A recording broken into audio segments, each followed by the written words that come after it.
hightailed it out of there.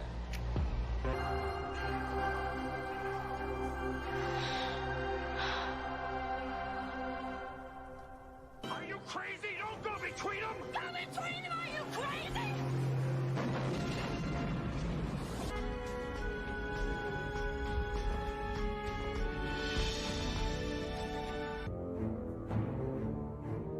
Welcome to my home.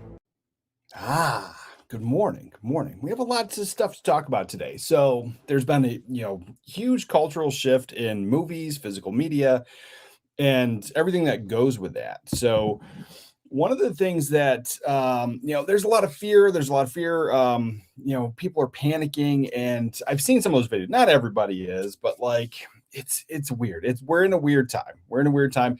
And then it seems like years ago, there was this like culture war. It felt like it was just like there was constant movies being made and like people talking about owning certain people and this kind of constant conversation.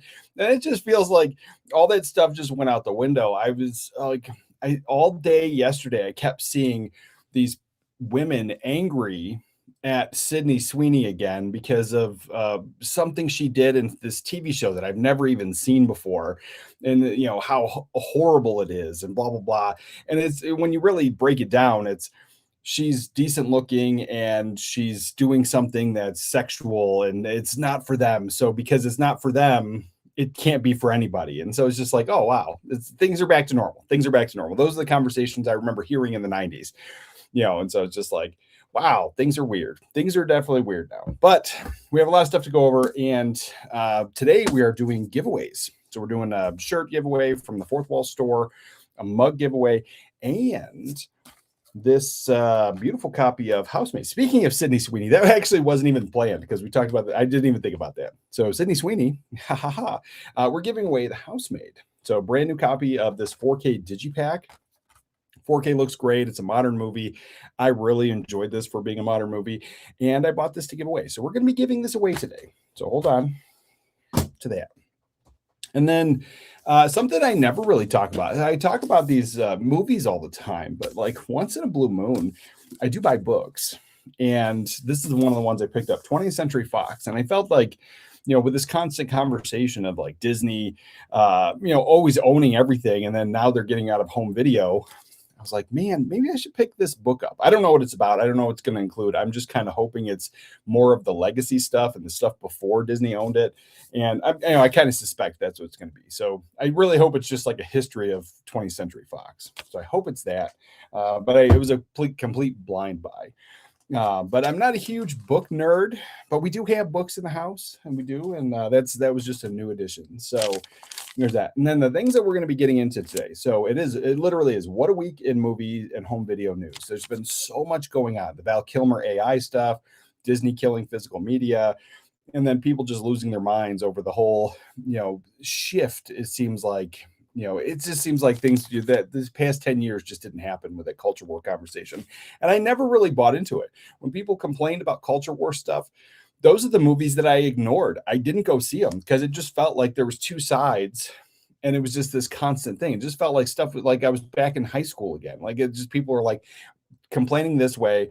Other people were complaining this way, and then they were hating each other, and then they were all going to see the movie anyway. So like that whole entire time I just stayed out of it. And then usually when all that stuff would die down and they would attack something else, that's when I would go see that thing that I was like maybe interested in. But now it just seems like with this constant complaining about what Sydney Sweeney's doing, I'm like, man, maybe things are back. But then we do have a new channel member who became a member last week, and I'm pretty sure it was like during the member only live stream. So welcome. And because we have a new member, let's see, we'll check. And Team Westland 2023. So welcome, brother.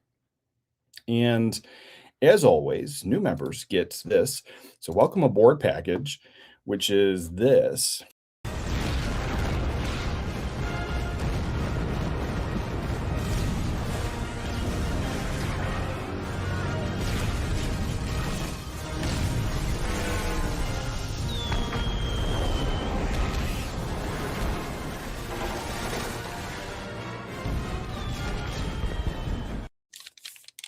So welcome. And we're going to get into the Hollywood is surviving off of these IPs, these 30-year-old properties. And sometimes that's great, but like also sometimes it just feels like it's I don't know, there's low effort, low energy, and it's not new. Like you look at some franchises like Police Academy. Police Academy has like 7 films, right? 7 or 8 films. And most people don't even like the later ones, but now we're getting another Meet the Fockers sequel. And so like it might make sense in the whole story arc because now the baby's all grown up now. And I don't even know what it's about. I haven't even seen the trailer yet, but that's coming out.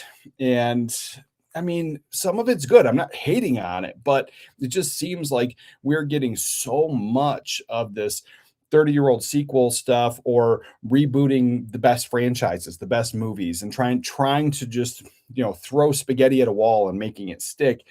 And so like I'm gonna see it. I'm not complaining about it. I like the Fokker series. I don't own them all. I only have the first one, but that's one that, and the first one I finally just upgraded from my HD DVD to the 4K.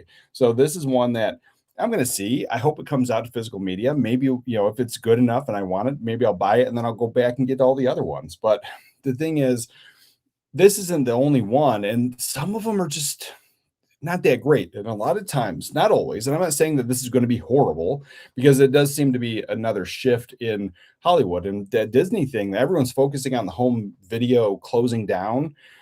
It's also like if you read the article, it was about like all of the marketing. So like they were changing or cleaning house or getting rid of the marketing teams.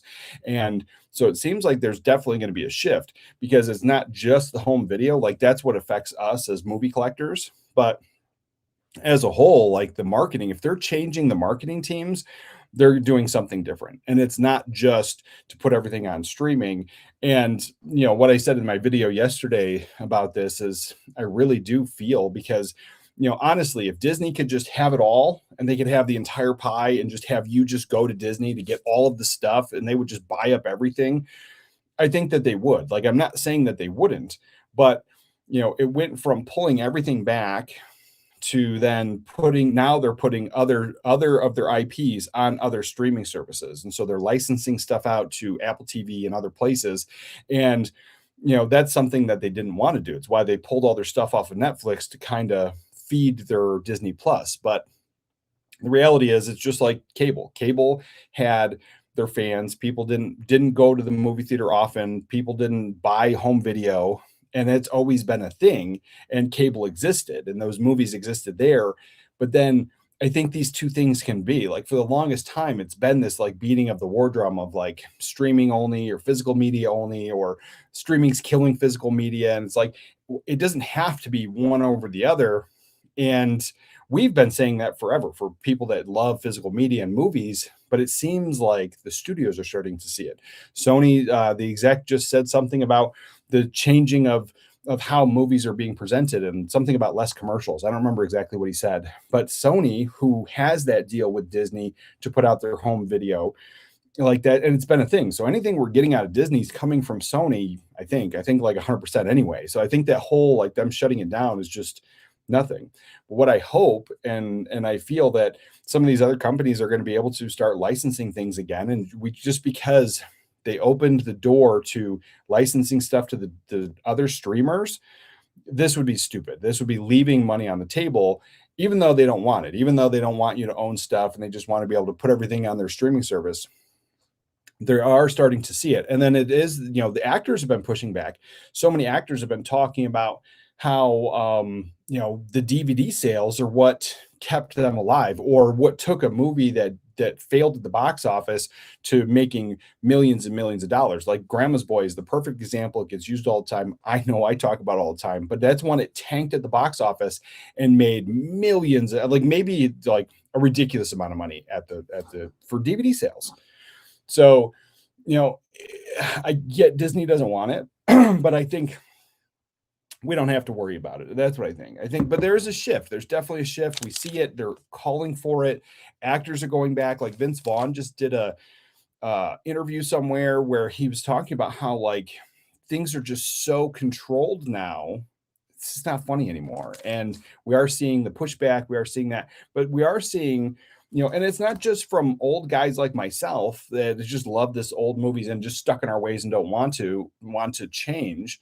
We are seeing the new generation push back and adopt physical media, but then they're also going back like the humor. Things are not as funny as they used to be. And so you have some of these older actors and older guys that are kind of still in Hollywood that are making great things, and try to maneuver this whole digital thing and all the streaming stuff. But you have the pushback. Like they're not keeping their mouth shut. Like The Rip, I thought was a pretty good streaming movie, but Matt Damon is out there talking about how they had to follow this Netflix plan of, you can't just build a movie the way movies used to be and they're great. You have to do this, this, and this. And so he's not keeping a tight lip on. He's complaining about it, making people aware of it and change. Like, because I thought The Rip was pretty good, but also like that's where it's like it feels like a TV movie. It feels like the whole movie holds your hand. That's what he explained. Like they have to explain the plot point multiple times because Netflix expects every single person to not actually watch the movie. They expect them to be on their phone scrolling. And so like there's that shift. But I think the pushback is hard enough where things are going in a different way. And that whatever Sony was saying about that, the Sony CEO, I think that's perfect. So we have all that stuff. And then we're going to talk about the AI Val Kilmer. I made a video on that too, but like, man, that's a whole can of worms. And I know there's a lot of people that aren't a fan of it, but there's people that are like, yep, this is the way, this is how Hollywood is doing things, but it doesn't matter. You're not going to get the same performance. And I'm going to stick by that no matter what, no matter how good it is. Any of my favorite actors or actresses, if they bring them back and put them on screen, I'm telling you, like, I'm not watching it. I'm not. They could probably trick me and stick them in somewhere and trick me, but like I'm not going to see the movie because of that. I'm not. And then we got that, and then today the late fees and late night episode, the show within the show. We're doing the 90s video store discovery, and it's 90s. I got all these 90s things that I still want to talk about and watch, but life has just gotten in the way. So we're going to do all that stuff today. But good morning. Welcome, everybody. And I've been talking so long. I hope I have good audio today. Let's see. And good morning, Video Pro. Hey, I was supposed to go to the post office last week, and then something happened, and then I forgot all about it. So we are going today, 100%. Like right after stream, we're going today. And so, yeah, I know. And I should have texted and just said I didn't get it. But yeah, I'll be doing that today. And that's the thing is, if anybody wants to send me anything, the PO box is open and the link is always in all of these videos. So you don't have to send me anything, but if you do, it comes up sometimes. That's why I have a PO box. And Sith Brick, good morning, everyone, and good morning, and with the everyone, nice, brother. Bring me everyone. What do you mean, everyone?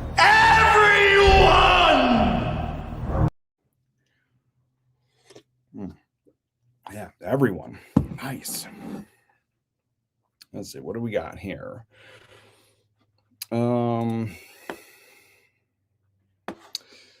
Let's see. Assholey. Since you're speaking of Fox, we probably won't see Star Maps release outside of VHS and Laserdisc. Yeah, probably not. That's the thing is like, it's possible. It's all possible because boutique labels have always picked up the slack of the things that the studios weren't willing to put out or things that are just very obscure. And, there's always that conversation of like, we're not going to get this and we're not going to get that. And usually at these companies, there's a team where people are really focused on putting out these movies and buying stuff and getting the licensing rights and all that. And there's a whole buying process, but there's hundreds of thousands of movies, and every little team, they might be aware of stuff. They might have their favorites that, and that's why they got into it, like in these smaller boutique labels. And you have that kind of conversation, but not everybody's aware of everything. I've seen thousands of movies. And sometimes what I think is a very popular movie, if I mention it, and then somebody in the comments is like, I've never heard of that. Cool. I'm going to add it to the collection. And so that's a cool thing. But I do the episode, you guys picked it because once a month I grab a bunch of movies that you guys pick and you recommend that I haven't seen. And for whatever reason, if I have seen it and just not in the collection, I do add it. But if there are movies I haven't seen, and then we talk about them, I've never seen them before. So there is that whole conversation. So if there's a movie that you love so much, hit up these studios. So like all of these boutique labels have a contact me section. And, I mean, obviously don't spam them, don't be ridiculous. But, if you have movie recommendations, not all of them, but most of them have like a section where you can recommend stuff, or you can just email them about that. And then they'll get it to the buying team. And there's that. And then obviously some stuff might be just too expensive. Some stuff, might not be available, and the companies might not want to license it out. So there's always that type of conversation. But if nobody knows the movie exists, we're never going to get it. And that is one small step that you could do. And then the other thing is like, these communities. So like when I talk about movies all the time, we have the community page open where you guys, it's open to you guys. It's your community page. So if you have movies that you want to talk about and show off what you're watching this week and anything else movie related, you can post it there, and it's our community, and then it gets seen by other people. And so there's always that kind of conversation. If you have an old VHS tape or DVD that you think deserves a 4K or a Blu-ray, hit it up, man. Hit it up. It's not that difficult. Most of us have phones, so you got a smartphone, you got a camera, you do it, and you don't even have to have social media skills at all. You literally just go to my YouTube page, go to post, go to community tab, and it lets you upload a picture. And then obviously there's like protections in place, but keep it movie related and you're good. Let's see. It definitely fits the boutique label. I could see Vinegar Syndrome or one of their partner labels. Oh, for sure. Yeah, that's the thing, is like hit these companies up, because like they don't know everything that's out there. They really don't. And it's just like if you don't hear back from them, you don't get this stuff also takes time. So if you drop the thing, it's very possible. No audio, we can't hear you. Oh, nice. Well, seems like we can.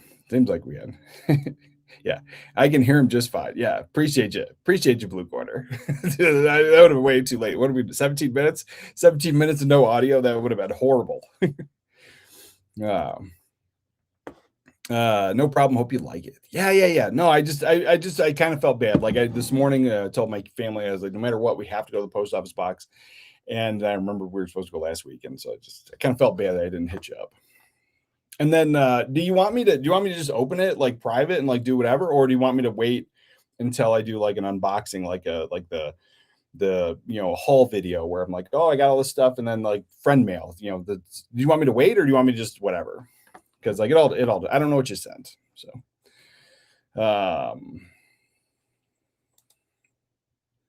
yeah. Morning 80s, morning chat, morning Dark Cloud, morning brother. All right, yeah. So we have a lot of stuff to get into, and we'll do the shift. We'll do right into this. So let's see. Let's make this. Here we go. So this right here, Meet the Fockers, the sequel. This has to be like 30 years old, because what I'm assuming now, these are grandparents. So Universal Studios coming out in 2026. And so this movie poster is reminiscent of a Blu-ray or a 4K. Like it has the rounded corners, and then the way they have the names like in such tiny letters, almost like it's a banner. I honestly was tricked into thinking that this was already physical media that we were getting. And I'm like, is this a straight to video thing? No, it's only in theaters. And it's Henry, son of Greg and Pam Focker, faces family chaos when he decides to marry a strong-willed woman who appears to be his complete mismatch. So you have that, and it looks like Ariana Grande is the daughter-in-law, and it's called Focker-in-Law. That's the name of the movie. And it's just a thing like, okay, fine, story arc, I totally get it. But you have to, this movie franchise has been going on so long that now they not only got married, they had a kid, and their kid's all grown up and is getting married themselves. Like, it's crazy. And it's not the first time they did that. They did that with, well, they weren't getting married. They were getting a baby. So the Father of the Bride, then they did Father of the Bride 2 when she was having a baby. There was that. But, these 30-year-old sequels, they're not new, but it's just like that is what is going to be driving people to the theater. And I don't necessarily think I'm going to get to the theater for this one, but it is one that if it came to physical, I would definitely be buying it. But give us something new. Give us something new. That's a constant conversation. And when they give us something new, it seems like it's half-baked. It seems like it's been half-baked, and that's been the thing lately.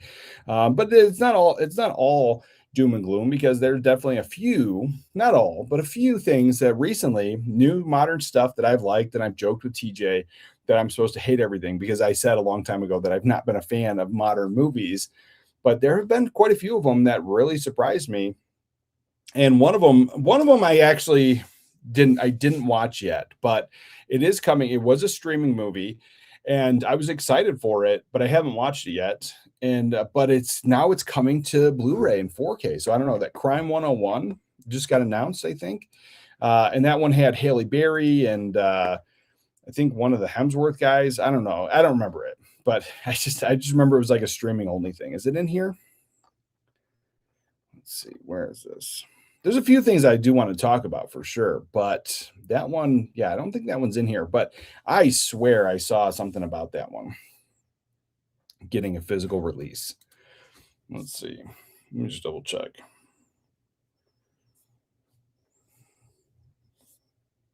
And that's why I think like the whole Disney Fox conversation, everything that Disney owns under that giant umbrella has the potential of coming out, because physical media is not dying. We're seeing so much of this stuff. Like Crime 101 was a streaming only thing. It was a streaming only thing. And like when you really look at it, streaming is basically TV. And so it's a TV movie that's actually getting a physical release. And while we've had TV movies that got physical copies over the years, it seems like we're getting a little more than we ever did, because that's one I didn't expect to come out. So Crime 101, it's a movie. It's got a big cast. It's got a really big cast. So I don't know the deal they have and why this is coming out, but this was on Amazon Prime, and it just came out on the first of this month. Chris Hemsworth, Mark Ruffalo, a whole bunch of people I don't know, Halle Berry, and Jennifer Jason Leigh. So yeah, it's something, and it's right up my alley. They're stealing stuff. I love crime movies. An elusive thief eyeing his final score encounters a delusioned insurance broker at her own crossroads. So for me, it sounds interesting. I don't know. I haven't heard great things from it yet. I haven't heard anything from it yet, except that it's coming out. So we are getting new stuff.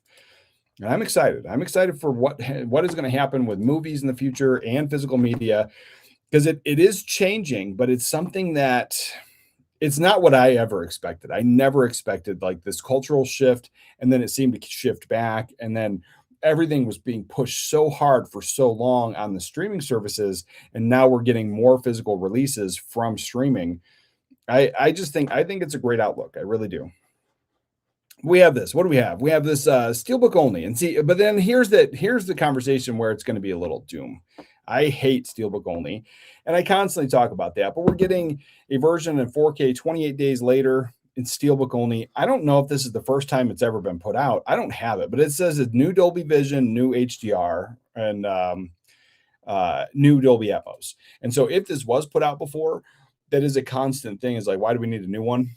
It seems to be a format, not even a format war, but there's constant conversation where people are like, DTSX is actually better, and HDR is just as good, or Dolby Vision isn't that great, and like, so there's that constant conversation. But it seems like the industry is pushing both of those, and that seems to be the winner.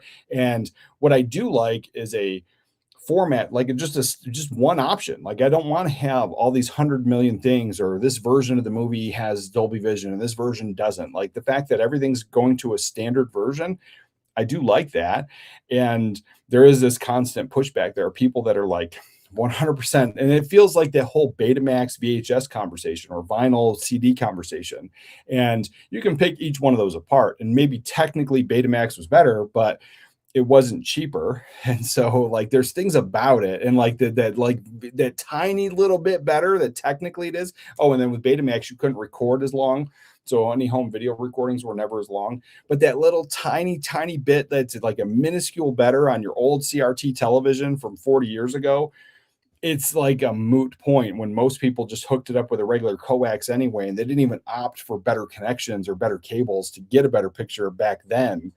So it's like, it is one of those things. And so maybe DTSX is like a tiny bit better. I haven't done the super deep dive on it, but the studios are going to this and I like it. I do like it. So there is that. If it has been put out before, it is getting this new Dolby Vision and Dolby Atmos track, which is great.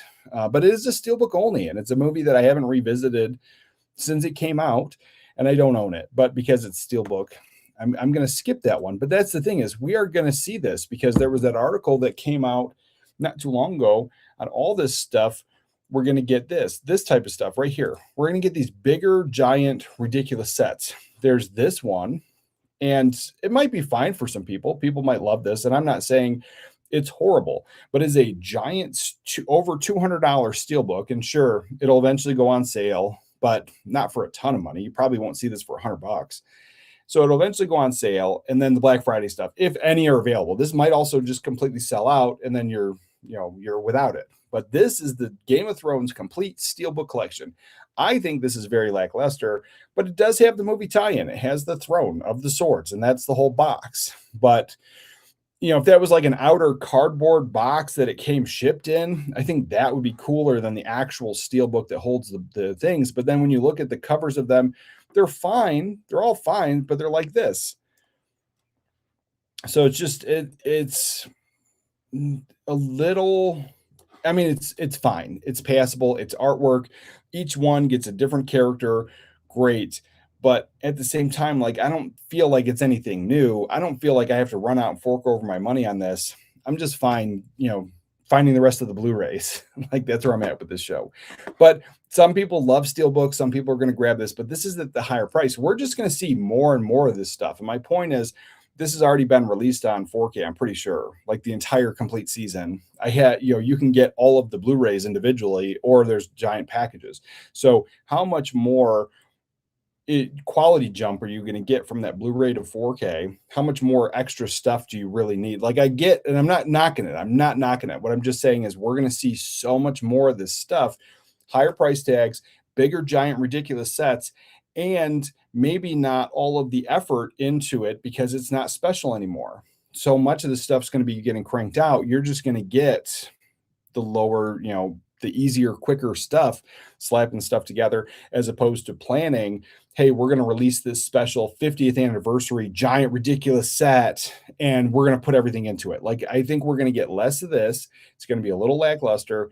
Everything's going to be over inflated and expensive. And do you really need it? Yes. I'm a collector. I need some of it. I don't need all of it, but I think we're going to see more of it, because as we get down here, like the Game of Thrones is one conversation, but as we get down here, there is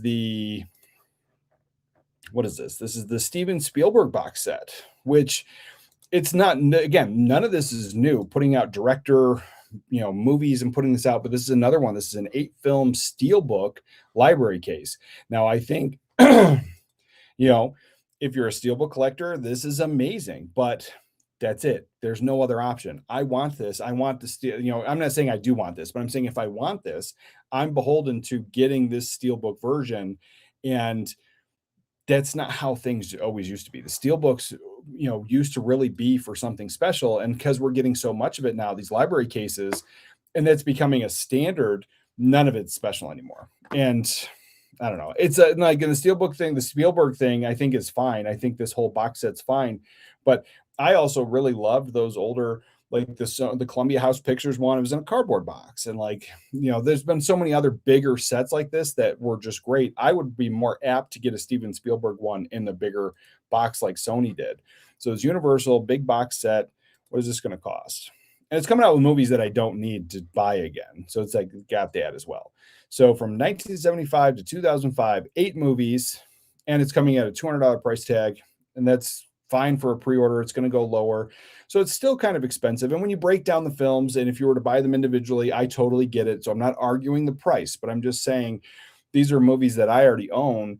And so if I want to rebuy this, it's one of those things. And actually, I think I own everything except for Schindler's List and War of the Worlds. Those are 2 movies that I have never felt the need to revisit. I don't hate War of the Worlds. Obviously, I don't hate Schindler's List, but I was like, that was pretty much a one and done for me. I've heard this story pretty much every single year. There's a new version of the story in World War II. And I just can't keep rewatching Schindler's List. That's the thing. I think it's an excellent movie, but I've never needed to own it. But so then to spend $200 to only add Schindler's List and War of the Worlds to my collection, it's not for me. But I get this is for some people and people are going to love this. I totally get it. So I'm not even knocking that, but I'm just saying we're going to see so much more of this in everything. Giant big library cases at the $200 mark or more on a regular, and it's of stuff that's already been out. It's nothing, there's nothing new, because I'm fairly certain every single thing here has a 4K already. So yeah, it's even showing the 4K versions of everything. Everything has a 4K. So unless you're actually getting like a whole new disc, documentary stuff, new interviews with Steven Spielberg, I'm not seeing a ton of reason to jump into this. Unless you don't have these films or you're just a huge fan of Steven Spielberg, you're a huge fan of Steelbooks, you're a huge fan of all of those movies, it's possible. But this is also something, and again, it's not new. I think the artwork is kind of fantastic on it for what it is, for what you're getting. I think it pays respect to the movies that came around. And it, because the way they've done it, it almost feels like a movie poster framed or, you know, an iconic special edition VHS. Like it feels special, just the way they're sitting there. Maybe it looks different when you get them in your home, but maybe it looks different. So I do think this is fine, but we're just going to see so much of this with everything. Everything's going to have this big giant box, and that's what I see coming down the road. And if we don't buy it, they're going to stop making it. And if we buy it, they're going to keep making it. It's one of those like weird, crazy things where I'm not going to do it. Vote with your dollars, but I'm going to continue to try to buy all these smaller pieces. Like that's going to be for me. But that one, I definitely don't need it. Let's dive into the comments. I know I went on a little bit of a rant. And that's not what I usually like to do, but let's go into what we got. Let's see. Morning, he says, open it. Okay. All right. I'll open it. And I'll text you when I get it, when I get it all. Let's see. And if you really like it, fake it and open it during a haul video. I can save it for a haul video. Like that doesn't bother me. Like I can give you the live reaction and then I'll be like, oh, this is great. Like a kid with the macaroni, you know, like the Mother's Day gift with the macaroni. Like, oh, thanks, buddy. You know, like that. I could do that. No, I appreciate it. Like the thing is like anything anybody's ever sent me, I've always appreciated it. Even if like it was movies that I've never seen. And like things that like just kind of weren't my thing. And I'm like, oh, cool. And then I've kept it. Like I've kept everything that anybody's ever given me. And years ago, a friend of mine sent me, and he sent it for this. He sent it for me to make a video, but he sent it in a way because I don't like Pete Davidson. I think he's weird. I don't understand like his humor. I don't think is funny. And then he's like, he looks like he's like always sick. Like he's always like has no tone. His no like the skin tone is always like washed out and pale.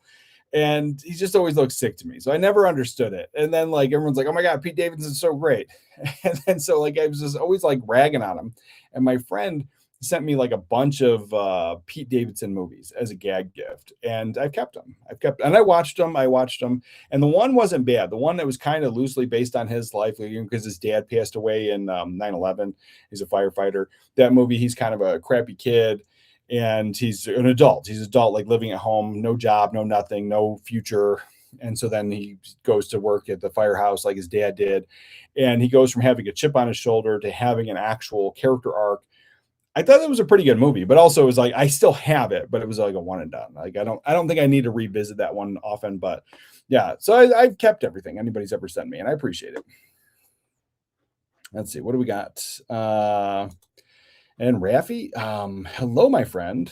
What is your name? I'm loving your channel. Everyone calls me 80s. I've given out my name before, but the thing is, like, my wife asked me to just kind of keep it at a certain level because, like, there has been people that, you know, not everybody likes me, and that's fine, but she likes to keep our life private as much as we can. So it's why I don't do like, you know, because I have like the way this room is set up and the movie posters and stuff throughout the rest of the house. Like the wife does not like. She likes everything to be contained in this room and this, you know, on the internet. She doesn't want to be exposed to that. She doesn't like the internet.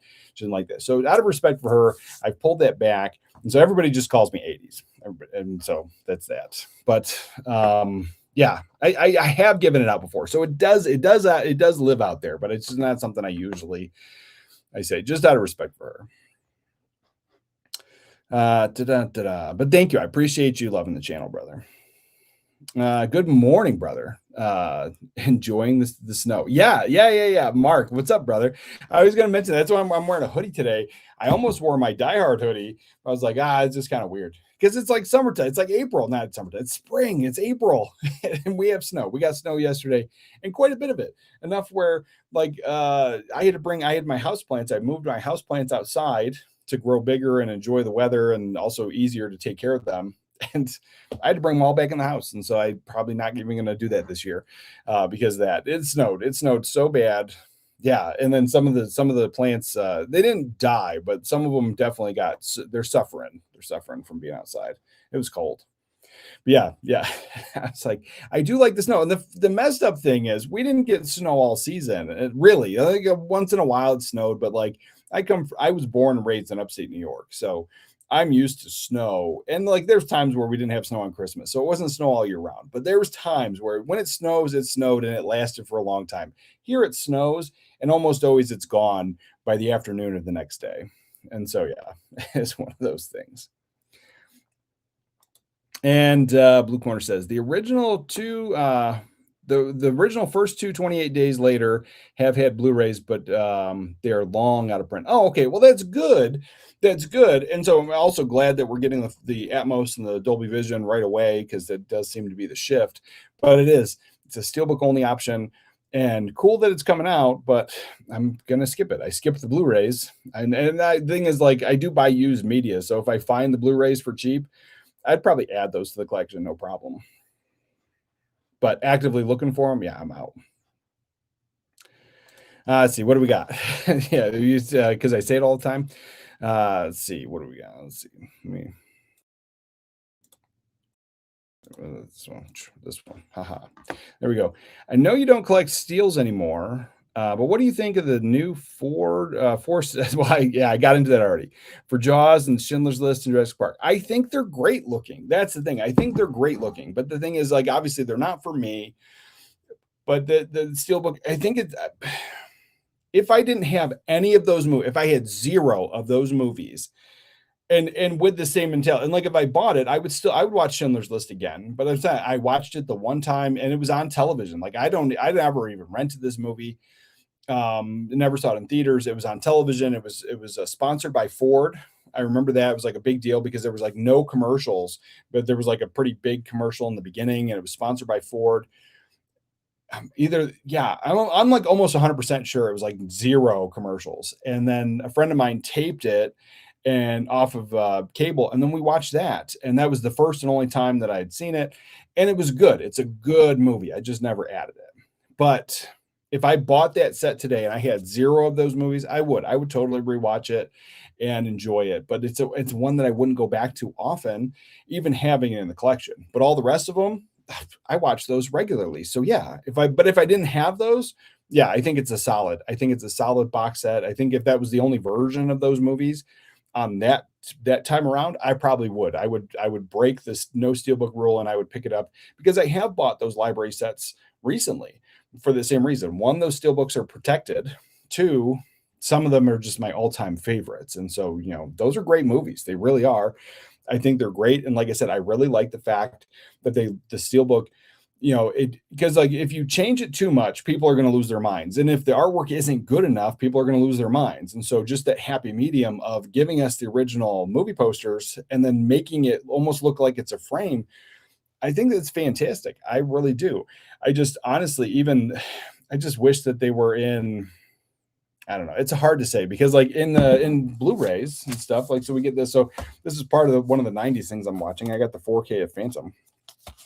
And then my Blu-ray of Phantom is going to my friend in Australia, but because he doesn't have this, and I guess he can't get it, or it's hard to get or something. But you don't have this. If you don't do the steelbook, you're getting this big, ugly piece of plastic here. And so those are great movies. And I understand the point of that kind of a set, but they put out other things. Like I go back to the Columbia Classics box sets. Those were regular slip boxes, slip cases. They weren't steel books, and it was a cardboard thing. And so it was still a nicer set. And I like that. It's just this standard. Because if you go back to like the DVD size, the standard of DVDs, I got this one right here. Standard DVDs, the art covers the entire thing. There's no stupid, dumb plastic sticking out. And I get it. Like it's a little bit smaller and they didn't want people to confuse these with this. I totally get it. But this fills up the entire thing. I think it's so much better. And it's a nitpick. It's a nitpick that I've complained about for years. I will always complain about. And by buying the Steelbook, you don't get that. And that is what changed me originally from thinking Steelbooks were overpriced and a little, fragile. Definitely. Oh, I still do. I think they're overpriced and I think they're fragile. But initially when they came out, they weren't for me. But I understood that if you really love that movie, that was a special version of your movie. And so there was that kind of conversation with it. But now that everything's going to Steelbook, this stuff is different now. It's different. I don't know. I like it, but I'm not going to get it. Let's see. I wasn't a fan of this franchise, so I'll be passing on the 28 Days series. Yeah, I didn't see. I've seen the first two, and I haven't seen anything since. So there are two new ones, right? There was the bone thing, and then there was 28 years later, right? Anyway, I saw the first two for sure. But again, those were something that I liked them then, but I'm not the biggest zombie fan. So like I go back to the original Romero, and easily that's an easy end of summer revisit, Halloween time visit. I like those. I like that. The comedy stuff. So Shaun of the Dead, great. That type of stuff. But like when it comes to zombies, like I can leave them or take them or leave them. There's that Dawn of the Dead. I'm looking forward to, or Day of the Dead. I'm looking forward to that one. So, but like there's not too many where I'm like I got to watch these zombie films. And so even that one at the time I thought it was a one and done. I liked it. The second one, I watched it, one and done. I liked it. I never had that reason to revisit it, but now out of curiosity, wanting to see the new ones, I feel like I should revisit those ones. And because it's been such a long time, I'm going to forget everything that was really part of those movies. And so any callbacks or any references or anything I should know, but I get it. It's just zombies. They're eating people. You don't really need to know anything. But it's morbid curiosity. So before I see those, I do want to rewatch those, but I don't need that. And then what did I do? I just picked up something because it's a Fox title, but we never got the Blu-ray here. So Hot Shots and Hot Shots Part 2 I have never had in the collection. And I haven't seen them since the late 90s, early 2000s. So I just picked up the DVDs. They're coming in the mail. But the UK got Blu-rays of those, and they're Fox titles. And so the UK Blu-rays are probably all we're going to get. And so I thought about it. I was really close to just importing those, but I was like, you know what? I got both of them. The discs are like mint, no scratches, $4 free shipping for 2 DVDs. I was like, you can't go wrong there, because it would have cost me $40 to get the Blu-rays from the UK. And so I was like, while they're cool and I want the Blu-ray, $4, Hot Shots. And the thing is, in America, we never got the Blu-ray. So I almost don't even feel like we're missing out. One of those things. So I would have zero problem even finding those 28 Days movies on DVD. Let's see. Lollipop, I'm coming to the stream late, so you might have already talked about them. Oh, okay. Well, it's fine. It's fine. Let's see. Damn, we're skipping 28 days later on Game of Thrones. I haven't gone through everything. I just was talking about how the Steelbook stuff and the bigger things, that's what's coming. So I'll go back to that. But I was just making my point that I think more and more of the bigger giant sets, and a reason for them to get you into these bigger sets is a thing. So I'm not skipping things. I'm not trying to skip things. But let's see. I'm not getting that either. So yeah, so 28 Days, I'll pick that up. But then this one here, now here's a movie I've never seen, and I like it. I like the fact that it's coming out because you got late 90s. I remember, I don't remember what movie it was, but I remember standing in line at the movie theater, buying my tickets, and then this, what is this? Oh, I wasn't sharing the screen. This movie, Notting Hill, was the movie poster that was like right there as I was like paying for and getting my ticket. And I just remember, at that time, I'm like, oh, it's just I like both of those actors and actress, Julia Roberts and Hugh Grant.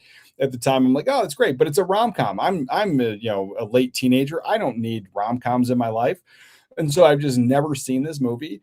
But the fact that we're getting it now on 4K, yeah, I'm sure this probably had Blu-rays and a bunch of releases before. It's probably popular, great name actors. But the fact that we're getting more of this late 90s stuff on 4K for the first time, I'm glad. Are we getting anything new? 4K restoration of the film, Dolby Vision, HDR, Dolby Atmos, great. Getting all the stuff that seems like was featured in previous releases, also great.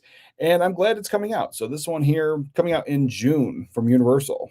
So yeah, and maybe this movie isn't for everybody, but the fact that it's just a regular standard case and it's not a special edition steelbook, I'm in. I'm totally in. And it's a movie I've never seen. Maybe I don't need it in my collection, but I'm kind of a sucker in my older age for some of these rom-coms. And yeah, that's one I've never seen. I don't know if I need it, but I'm excited it's coming out because it's like, what else is coming out? And that was more of a popular one, and it's had releases before, but it's one that I would have never thought was coming out to 4K this year at all. I would have expected, some of the ones that we got, like we know Eraser's coming out. That was just kind of like, it felt like, yeah, why isn't it coming out? And then if we're getting Eraser, why aren't we getting Sixth Day and like some of those other Arnold movies from the 90s? But Notting Hill wasn't on my bingo card for sure. We got that. Let's see, what is this? Talked about Alice in Wonderland. Now, here's one I'm excited for. I was actually just yesterday looking at some Blu-rays. I don't know where I was. I don't remember where I was, but in those Blu-rays, those options, there was quite a few of these Clint Eastwood movies. I remember some of them, not all. I didn't watch all of them, but I remember some of them being on TV back in the day, and some of them I rented. And over the years, I have seen some of the Clint Eastwood movies, but not everything. And even in my collection now, like I just picked up Every Way Which Way But Loose on Blu-ray. I've had it on VHS for years, but I thought I had it on Blu-ray. I don't. So I picked it up, found that for real cheap. And then I was like in this Clint Eastwood kick, and I was going to get a whole bunch of Clint Eastwood films. And I was like, you know what? I'm going to hold off. And we're getting this and I don't know if that was even part of that, but we're getting this. And so it's just interesting. So I might pick this one up, hang 'em high. Clint Eastwood. Yeah, I don't know. I think I might need it. You get a new Dolby 4K restoration of the original camera negative, Dolby Vision, HDR, new audio commentaries. Yeah. I was like, why would I not want this? I think I do. Yeah. Yeah. More Clint Eastwood in my collection for sure. And there was that. And now here's something. This has already been put out before. And so this is something I want to shift the conversation into that comes up every now and again. Like, why are we not getting new stuff? And why are we getting this release? Well, it always goes back to each country has their own companies that release movies and stuff. And so just because we live in a time now where you can order stuff, you shouldn't be forced to spend extra money to import something. And, just because like that's the only version available, and you should be able to. So I'm glad it's coming out again, but this is something that I'm on the fence about. It's going to be more expensive because it's a premium edition. I just picked up the 4K of the Criterion version of this movie, Bound. What was it? See, actually all of the imprint stuff here. So these two movies here, Bronx Tale and Bound, both of them were released here in America. So we got a regular studio release of a Bronx Tale, and that was a day one pickup for me because I don't think we ever got a Blu-ray of that. So it went from DVD straight to 4K, I think. And then the Bound, that was a day one pickup on Criterion for me, and it's been out for a couple of years, and I have it. So I don't need a reason. I don't have a reason to hurry up and grab this. If they send it to me for review, that's a whole different thing. But to spend that kind of money on that movie that I already have, no. If I didn't have it in the collection, it would be a day one purchase. I like the movie, and Bronx Tale again. I love that movie.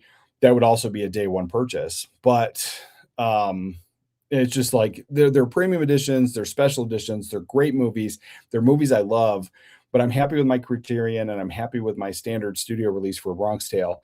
And there's that. So that's one of the things. If you don't have these, they're probably gonna like. I would be hard to believe that they did a whole new transfer of these. Both of those, the transfers look pretty good, great special features, and I enjoyed both of those films on the 4K format. So I high recommends. If you don't have these and you want a premium edition, those are high recommends. I'm just not going to double dip on those, especially day one. Probably not day one for sure. But Trigger Effect, The Assignment, Victory, Killer, A Journal of Murder. I'm not sure. Maybe I have seen that one, or maybe I have a movie that's called something else. I got to double check on that one. And Henry and June from 1931 Paris, but I feel it was like it's not a 1931 movie, I'm pretty sure. So the Bronx Tale, you're getting this bigger chunky box set. You're getting the book. You're getting the 4K edition. This is the artwork that we've seen before. Chaz Palminteri wrote this story based off his childhood experience growing up in Brooklyn and having to deal, or the Bronx having to deal with mob life and mob elements and that type of stuff. And it's based on real events in his life. And then he even, as an older man, they got him to do the and I think De Niro did too, but 2 different interviews for the special features on here. And I thought those were fantastic. So if they're included, that's top notch. But what are you getting? Anything? You are getting a new native New York interview with star Catherine Narducci. So you are getting one new thing, but you are getting all the other stuff. Revisiting A Bronx Tale. So you're getting the Robert De Niro interview, the Chaz Palminteri interview, the Jane Rosenthal interview. So you're getting all that extra stuff that is already on the release that I have. It is adding this one interview here, and it would be intriguing to have, but I don't need it. Because this is not just going to be like that $25 or $35 release. This is the bigger chunky box set. We're looking at, without even looking at it, probably 50 or 60, maybe closer to $70 for this on a movie that I already have. Same thing with this. Bound. I like what they did with the artwork on the Criterion version more than this, but this right here, the Bound that's on the cover, that is what was on the movie poster. And I'm fairly certain what's on this box set is what we've seen before as well. So I think it's great. 2 discs and a book, and you're getting anything new? No, it seems like it's the exact same special features that were included on the previous versions. And so with Bound, they're probably using the exact same transfers to Criterion version, which is good. And I think that's good, because if you live in Australia, you don't have to get this version from America. You don't have to spend all that extra money to import. It's going to be available there. And so I think it's a real positive thing. I don't need to double dip because I live here and I got those day one. And so that's another conversation. Like, people lose their minds when you don't get new stuff and they just release this older stuff. I think it's great. But this one here, Trigger Effect. Now, this is a movie that great cast though. Elizabeth Shue, Dermot Mulroney. Maybe I have seen it. Let's see. What is this? For new parents, Annie and Matthew, a power struggle at first seems to be little more than an inconvenience, but as the blackout rolls and the normal structures of society begin to break down and the order of the world they thought they lived in soon descends into chaos. Okay, that sounds interesting. I'll watch that for sure. Yeah, I don't think I've ever seen. No, I've never seen that. And The Assignment, who do you got here with this one? Donald Sutherland. Okay, Ben Kingsley. Yeah, that's an easy watch. Yeah, these ones I'm interested in. I would definitely watch those ones. Victory. Is that Willem Dafoe? Let's see. Worldwide first on Blu-ray. So yeah, that's an easy pickup for me. That's an easy day one pickup. There's new audio commentary and new hidden depth interview with Bill Patterson. Yeah, I'm in. First time on Blu-ray. That'll be an easy day one for me. And Killer, A Journal of Murder. Do I have this? Criminal Carl Panzeram is serving, and this is another worldwide first. Serving time at Leavenworth, where he befriends a young prison guard, Henry Lesser, is someone who he believes strongly in reform. Yeah, I've seen this. Yeah, that's a good film. Another day one purchase. Love that one. Now, this one, I definitely don't know. I definitely have never seen this one. So this one here, it doesn't say worldwide first, so it seems like it has been put out before. And we have Yeah, it takes place 1931 Paris, and special features to be determined, it looks like. So there's that. So yeah, the 3 of those I've definitely day one pickups, or 2 of those at least, for sure. But yeah, those other 2, I'm glad they're putting them out. They are awesome. I don't need them. I don't need them. And if I ended up getting them, I would end up giving away my old ones because to another collector for sure. What do we got? Here's one. Here's a newer one putting out. I've seen it. This was another one. Not that it was a hard watch, but it was like a one and done. But everyone that has seen it says that it's great. Denzel Washington. It's a great performance based on true story. An alcoholic pilot who has to face what he did. So yeah, I don't think I need to revisit it. That's the thing. But I'm glad it's coming out, and so we are getting more and more of this stuff, as everyone else is saying, doom and gloom, and it's all about to end. I don't see it's ending anytime soon. What do we have? Let's see.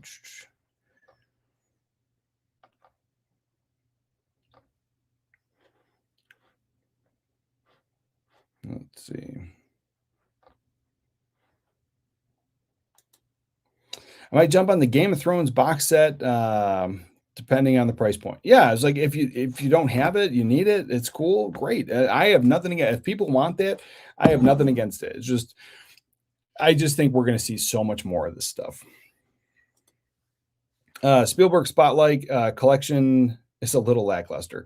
The outside box, like I just think like going back to the late 90s, early 2000s, a lot of those spotlight director stuff would have that. It almost felt like it would be like a book cover also. Like that would be a thing. Like it was a Steven Spielberg book about those films. Like that's almost what it feels like it would be. So the outside steelbook I think is lackluster. I get it, how maybe you want something special or different for those steelbooks, especially at that price. But for me, I just think it's classic because it looks like a movie poster. Let's see.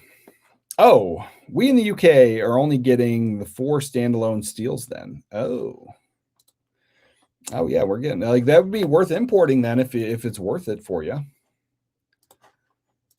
And I mean that is always the argument and justification for importing movies, and why I'm glad stuff comes out in other regions, because there's that. If you want all of them, you want a bigger set, import it and you can have it. It'll come at a higher price tag, but you get the thing that you want. Let's see. Hey, 80s here. Spaceballs is getting a sequel. They are calling it the second one, or the new one. They're calling it the new one. Yeah, I just watched, or maybe unless they changed it. I just watched a trailer yesterday, actually, with my daughter, with Mel Brooks talking about it. It was like that teaser trailer and making that reference to In Search of More Money. That was what they said in the first movie. And then he had the bag of money. He said it was in his basement, and then this. So that is one of the few times that I'm like, okay, I'll see Spaceballs. But again, you have that whole kind of conversation. You have to inject new actors into it. They are bringing back a lot of the old cast, people that are still alive. Like that's a great thing. And you have Mel Brooks still, signing off on it. I don't know how much involved in the writing process or creativity process there, but I'm sure he has some kind of signing off on it. And then those actors, come from that old stuff. The whole thing is spoof comedy. It's Mel Brooks. I think he's going to get a little free reign. But it is like there is new blood here. There's new stuff. And anytime we've seen that in the past, it has not been as good as the original, or it has taken its time to kind of poke fun at the original in like not a good way either. Like not even a tongue-in-cheek humor where like everyone's in on the joke. It ends up being you like the old one, so you're the joke. And that has what we've seen in the past. This time around, I'm actually excited for it. I'm looking forward to that one. And then Street Fighter. Street Fighter's a new one too that I got the one from the 90s. TJ sent it to me. I had such a blast with it. We've been watching it ever since, like multiple times a year it's been getting watched. And this new Street Fighter, I'm all in. I am super in. And I was not the biggest fan of that new reboot Mortal Kombat. I don't hate it, but I also didn't love it. Like I left that thinking like I didn't need another one. I didn't need a sequel. And now we're getting a sequel to that. People are excited. And I'm, if you're excited, cool. But this Street Fighter, it just looks so fun. And it reminds me more of the video game and all that stuff.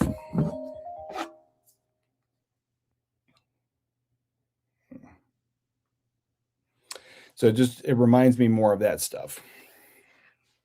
And I don't know, I just got a phone call and then it like froze the computer. That was like a weird thing. But anyway,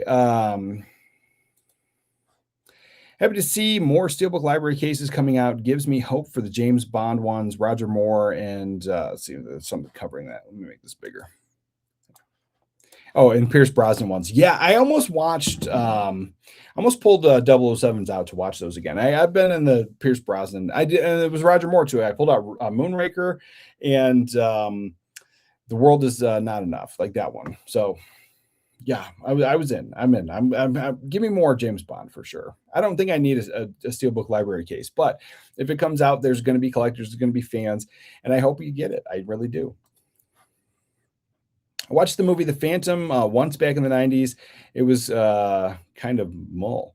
I liked it. I liked that type of stuff. And I was like, I get not every movie is for everybody, but there's a movie for you. And I truly believe that. But in the 90s, I could not get enough of The Phantom and The Shadow. And actually, I got The Shadow over here too. So those two movies are great. And they have that older legacy where most people don't even know, but The Phantom, they used parts of The Phantom to create some of the modern superheroes, specifically Batman. Used a lot of stuff, a lot of influence of Batman was pulled out of The Phantom, and there's that. And then very recently, I just read an article. They're talking about doing a live action TV show of The Phantom coming out. And so that's interesting because The Phantom used to be ridiculously popular. Pulp novels, there was tons of that stuff. It turned comic books, graphic novels, but it's been around since I think the 30s was when The Phantom was created. And so it has had this legacy all these years. It did get this movie back in the 90s. And it had there was another a remake later on that I don't think was as good. But back in the mid 40s, there was these serials where you could go to the movie theater and you could watch little clips at 10-15 minute parts of this whole bigger story. And you keep coming back to the movie theater for the serials. And you can watch those serials now. And I know that's not for everybody either because it's black and white, but they're free on YouTube. So they're an interesting part of cinema history. But yeah, The Phantom, big fan. And I don't know if it was just because it hit me at that right time in my life, but for an adventure film, I like it. And I go back to it. I never go back to it as often as Batman 89, but every couple of years, easy for sure. The Shadow, and it's both of them. I watch them both at the same time. And so they both have a very similar vibe. They came out at the same time based off, similar characters that came around similar times. But The Shadow, another one of my favorites. And I don't necessarily think it's underrated, but I think it's underappreciated for sure. But it's one that it comes up every now and again. It has its fans and it has its detractors, but that's one that I can't watch one without the other for sure. Let's see. Just purchased Jaws 50th anniversary for the 3 for 33 sale. Can't wait to check that out. Nice. I enjoyed the Jaws. I thought that was great. Jaws 4K I thought was top notch. But I didn't pick up a lot of movies this month because I had to pick up a new computer. And I talked about that, but I have picked up a few. And so I did pick up Phantom. That was a day one pickup. I've picked up a few, but I'm not going to have my normal, this is everything I picked up, this is everything I watched video this month. But I did. And I skipped out on the Criterion sale. I skipped out on the Kino Lorber sale, but I did take advantage of that 3 for 33. And I don't remember what I got, but they were all things, I think some upgrades, but then things I didn't have, but it was all filler content. And I didn't think nothing was, crazy where I'm like, oh my God, look what I got. But it was, and there was one thing that was being advertised. Somebody was saying Ben-Hur was there. When I went to go get it, I didn't see any Ben-Hur available, or I would have, because that's one I would have loved to pick up, especially at a good price. But what I did pick up is, let's see, what did I pick up? Picked up a few things. So I picked up that animated movie, what was it? For my kid, and because she really loves it. But it was the second one. We don't even have the first one, but the second one was available, and it's The Bad Guys 2. She liked both of those movies too. She really loves those movies. And so I picked that up. I picked up U571, huge upgrade because I only had it on HD DVD. and The Saboteur. I thought I picked it up because last year before I moved, I picked up a ton of Alfred Hitchcock 4Ks from Hamilton Book, and I swear The Saboteur was in there, and it's not on my shelves. And so I am missing a box still, and there's a few movies I am constantly missing. So I did think I picked it up. So I did pick that up again. I also picked up Too Fast, Too Furious. That's the first time in the collection, except for when I had it, my DVD collection before I joined the Navy. When I had that, I had it back then, but I haven't had it since. I've never had it on Blu-ray or anything. So Too Fast, Too Furious, first time in the collection. And the Bourne Identity movie, I picked up just the one. They had all three of them on 4K for that. I only picked up the first one because I only have it on HD DVD, and it's been a while since I've seen it. And yeah, it's one of those things that I think the whole family would get into. And in the past, we had the HDV player hooked up in this room. And so it was hooked up on the old CRT television. And not everybody likes to cram in here and, huddle around that TV. I do, but they don't. So we haven't watched it recently. So that was a nice pickup. And Battleship. I have the Blu-ray, but now I have the 4K. It's not a great movie, but I love it. And when I was in the Navy, I was on a destroyer. So I have that connection, but I also know it's not a great movie. But I do love it.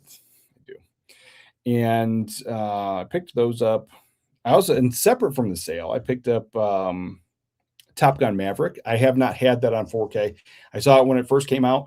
That was it. I rented it. I don't remember if it was on like Amazon Prime or one of those like digital things. I rented it digitally, and I really enjoyed it.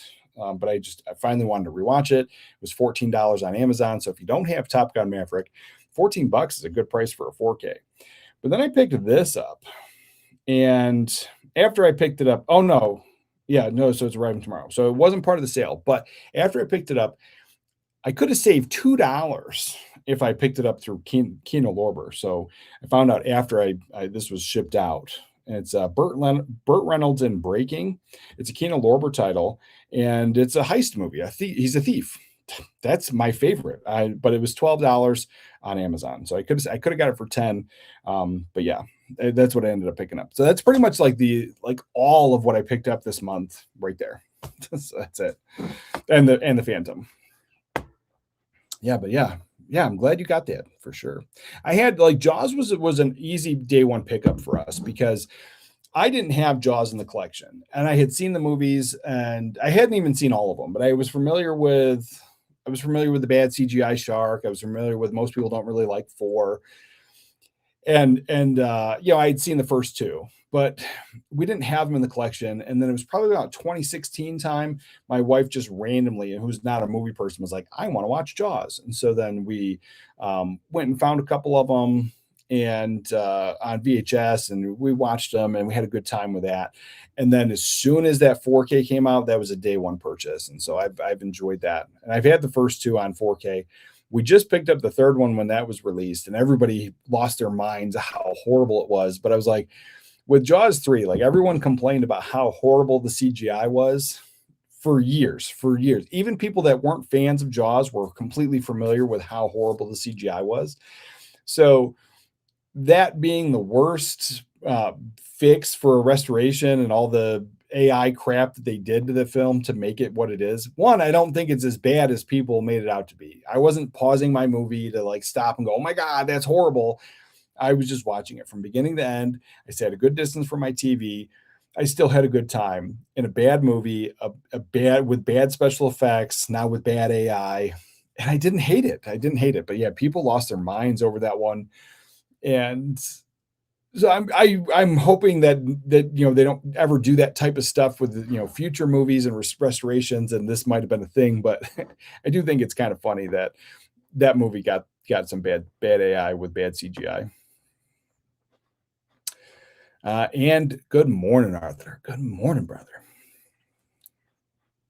I got the German 2-pack Blu-ray of Hot Shots movies. They're all region discs. Yeah, that's the thing. I almost got that, but like I said, it was going to cost me $40 to buy it. And I was really slowing down on my movie buying this month anyway. And then $4 for the DVDs. I think it's going to be good enough.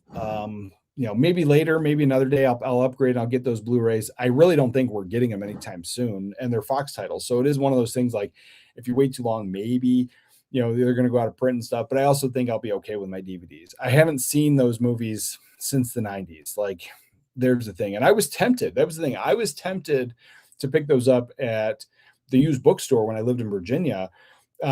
Several times they were on DVD, but I kept going, there's got to be a Blu-ray coming. And I kept saying that to myself. And then I realized that there were Fox titles and there's probably never a Blu-ray coming. So, and then I found out that they had the UK version. So yeah, they are all regions. So you don't have to have a region free for those, which is great. And Notting Hill is awesome in my top 10. Well, that is good to know because I definitely am interested. I like those actors. And like I said, I'm at a different time in my life. But when that came out, I was a late teenager. I had a chip on my shoulder. If there wasn't like excessive nudity or it was like schlocky B movie or action or that type of stuff, I felt like it wasn't for me. But before then and then after then, I was always like heavy into like dramas and not really like your art house type cinema, but like one of my all-time favorite movies and still makes my top 100 easy was Shawshank Redemption. So like, like I was not that I was really trying to be something that I wasn't, but at the time, like I couldn't be like, all right, hey guys, like 18, 19, like let's go see Notting Hill in the theater, guys. Like I just knew I couldn't do that. And so it's something I never thought about. I never rented. And then, yeah, but now I'm 100%. And they said it's one of your favorites. It's easy pick up for me now. See, did you see The Crying Game? 1982 film is coming to Blu-ray and 4K and 4K disc on Criterion Collection label. No, I did not. I have the Laserdisc, and Umbrella put it out a while ago. They put out a bigger chunky box, and I was tempted to get that. I think it's still available. I was very tempted to get that, and I waited. And now that it's coming out to Criterion, that's an easy pickup. Thanks, man. That's because like I was thinking about there's 2 orders I want to put in next month because I didn't order a lot of stuff this month. And one is a big imprint order. And 2 is the Umbrella order because a Naked Weapon is one that I really want. I've talked about that several times. I want that one. There's probably a couple others that I could pick up from Umbrella. And BMX Bandits, that's one 100% I want that. That's an easy pickup. There's a few Umbrella titles. And so that might have been one of those ones because like if you spend I think it's like $150 or $100. It's like over $100. If you spend X amount of dollars, you get free international shipping from Umbrella. And so if that was going to, whatever I wanted, and if that was going to cause me to get the free shipping, I would have added The Crying Game. But now it's getting Criterion. I'll wait because I don't see a reason to spend extra money on it when I can get it from them. But also, I'm sure it's probably a great, is The Crying Game from Umbrella? Is that even a 4K? I don't even know. Imprint Films Australia is getting awesome for releasing a lot of classic films in standard Blu-ray and 4K Blu-rays. Yeah, they are. And a lot of their Blu-rays, because I buy a lot of imprint stuff, and they're one of my all-time favorite companies. But the ones that I got to talk about soon, the reviews, top notch, like some of the transfers. But then some of the conversation is leaning to these companies are, these movies have been put out by this company over in this country. And so the transfers have already been done. And I think them putting more money into better transfers and better quality, and then licensing that transfer out to another company, I think that's amazing. So the things that I have here, and it's not all, but there's a few of the titles that I got were joint ventures between Shout. I think they were the Shout Studio releases, or they were their restorations, and then Imprint's now putting those out. But the one I picked up, it blew me away. Like I thought it was really, for a Blu-ray, looks really, really good. So yeah. And then the thing is, like, it's not even just the quality. Like I think the quality's always been there for Imprint, and that's why I've always loved them. But not everybody gets into every era of cinema. So if you don't like old Hollywood, you don't like musicals, you don't like certain aspects of Hollywood, and you just have your core favorites that live in this era or whatever, then of course, any of these companies that put out a little bit of everything, you're not going to love it. Like if you just love schlocky horror, go to Vinegar Syndrome, you're probably going to find every single thing you love. Very rarely will you hate something if that's your bag. But you go to something like Imprint, they're putting out A Bronx Tale, but then they put out some stuff from the 1940s, and like it's great. They got a little bit of everything for everybody, but I always think that whatever they put out is top notch. Let's see. I hope Imprint can release it, Live and Die in LA. Oh, that would be great. Directed by Friedkin and starring William Defoe actor. Yeah. So they also do director and actor spotlight box sets. And so that's very possible. They could easily do one. I don't think they've done a Defoe one yet. And they haven't done a Friedkin box set, I don't think. Maybe they have. I don't have it. If they did, I don't have it. But they did put out Warriors from Friedkin, and that was a fantastic box set. And I love Warriors. But then they put out other people put out the 4K sense, and I've kept my Blu-ray because I love the Warriors box set from Imprint. And so yeah, a Friedkin box that would be great. That would be great too. Like Live and Die in LA is a movie I don't have. I've been waiting for it, and that was a conversation. I didn't want to like say that, but like because I hate to say it, but it's like there have been so many because of this constant like handshake deals where one company's putting something out in this country and another country's putting out the exact same thing later on, a couple years later, but it's the exact same transfer. None of this is new, but it seems like when these boutique labels were all starting up, it seemed like everybody was trying to do their own transfers, their own restorations, and we saw a lot of that. And now we're seeing people are putting more money into a solid transfer, and then other people are licensing those out. And now I'm at a point where I love Imprint so much, like I just like A Bronx Tale. If I had waited and I didn't get that day one, I would want this Imprint version, and because I it's my favorite. Like it would go, if you were to rank these boutique labels, it would go Imprint, Arrow Video, Criterion. That would be like my favorites in order, like where I think that quality packaging, great special features. There's that. Imprint is always top notch for me. So yeah, I would probably go, yep, I've waited so long. If Imprint put it out, that would be a day one for sure. Never Seen Flight. Yeah, it's based on a true story. He was an alcoholic pilot, and then I don't think anything like happens where there's no like crash or anything, but they realize he was an alcoholic and he was drunk while flying and stuff. And so there's an investigation. It's a drama. It's Denzel Washington. I think it's fantastic, but it's like one of those things that it's something it's good movie. It's just one and done, easily a one and done. And it's not even one like if I found it at the dollar store or not dollar store, if I found it at a thrift store and I picked it up for $1, like I probably wouldn't even do that. Like it's just, I know that I don't need to revisit. It takes a lot out of you, that one of those kinds of movies. It's a drama. And even though I love dramas, they are the least watched movies in the house. Brand new Highlander movie is currently in production as well. Oh, that I've heard it. I heard that. But who is going to be the Highlander? Who is going to be? And are they bringing Christopher Lambert back? Not as Highlander, but like sometimes they do newer movies like that. Just because I always think of like Robin Hood, Prince of Thieves with Kevin Costner.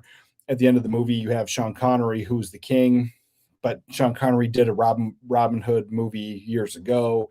And so like they do that. And over the years, they have always like it almost felt like it was like a passing of a torch without a passing of a torch. Like it was almost like a nod of like any of the fans of the original stuff, it's okay because the actor did an appearance in this. And so like, I would like to see that. I don't know. Like I don't want that approval. Like I don't need that approval, but if Christopher Lambert just did some small part in this new one, I think it would be, just that nod to the 90s. I would like it. Well, let's see. Highlander. Who's in this one? Highlander. Russell Crowe. In production. Immortal Scottish Swordsman. Yeah, okay. I'll watch this for sure. Karen Gillian. Henry Cavill. Yeah. I knew about this. But I didn't know Jeremy Irons was in it. And somehow I don't know how I didn't know Russell Crowe was in it. But yeah, I knew Henry Cavill. Yeah, that's been talked about, I think, for a while. Dave Bautista's going to play the Kurgan. All right. I don't know. I'm in. But I also like, and I have faith that, Henry Cavill likes a lot of this stuff. Henry Cavill's admitted that he's a nerd. So I have faith in it. But it's at the same time, I also don't think it's like 100% like one of those things where it's like guaranteed to be a win. And you always have that legacy. And so you're going to have new fans that have never seen the original. And they're going to find this for the first time. They're probably going to love it. They're going to be fine with it. But I've watched that original movie hundreds of times. It's one of my all-time favorites. It spun off the sequels. The sequels, they're hit or miss. Nobody likes the second one. I think there's a charm to it being crappy and horrible. But then it spun off the show, and I grew up on the show. Like, yeah, so like, I love that, and I will always love that. And this is not like I'm a Batman 89 fan and I don't like the new Batmans. Like it's not that kind of conversation. It's one of those like I feel like I don't want to get let down. How about that? That's the whole thing. I'm excited, but I don't want to get let down. And I've been let down by so many of these new movies in the past decade that's a big one. That's a big one. But it has a solid cast. It could be phenomenal. It could be great. Let's see. I'm not keen on all these remakes, but a new Highlander could be good since it's from the John Wick director. Yeah, that's what I'm saying. Like, I'm not saying it's bad. I'm not saying it's going to be. I'm just apprehensive because I love Highlander. I love the movie and even the bad sequels. I don't own the bad sequels. I think I have Highlander 2 on VHS. That's it. But yeah. What do we got? And Acres of Movies. Reboot Rocketeer, change costumes, or keep it as is. I've always had this mentality. Very rarely am I like, this could change it or this could make it better. Because if you have the mentality of wanting to change stuff, then I don't feel like you ever really liked it. And there's a point where you're like, you watch a movie, you like it, it's fine, but you're like, so-and-so would have been a better fit for that role. Like there's that kind of conversation. I'll do that. But like actually just changing stuff, I always had that mentality. And so I like the Rocketeer. I like it the way it is. And so if there was a reboot, I think it would have to be true to the source material, 100%. So keep it. I wouldn't want to change it. But I wouldn't want to tell that exact same story. So I would like the Rocketeer, not from a modern era, but from a different older era. So like that took place 1930s, right? 1930s, early or 1940s, maybe that took place around then. So make it either 50s or 60s or make it before. Like, tell the Rocketeer story and give us a little bit different, but also while paying respect to the source material. That would be my thing.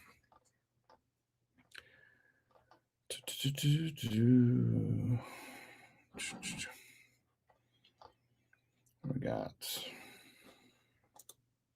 Oh, I did pick up Cutter's Way too.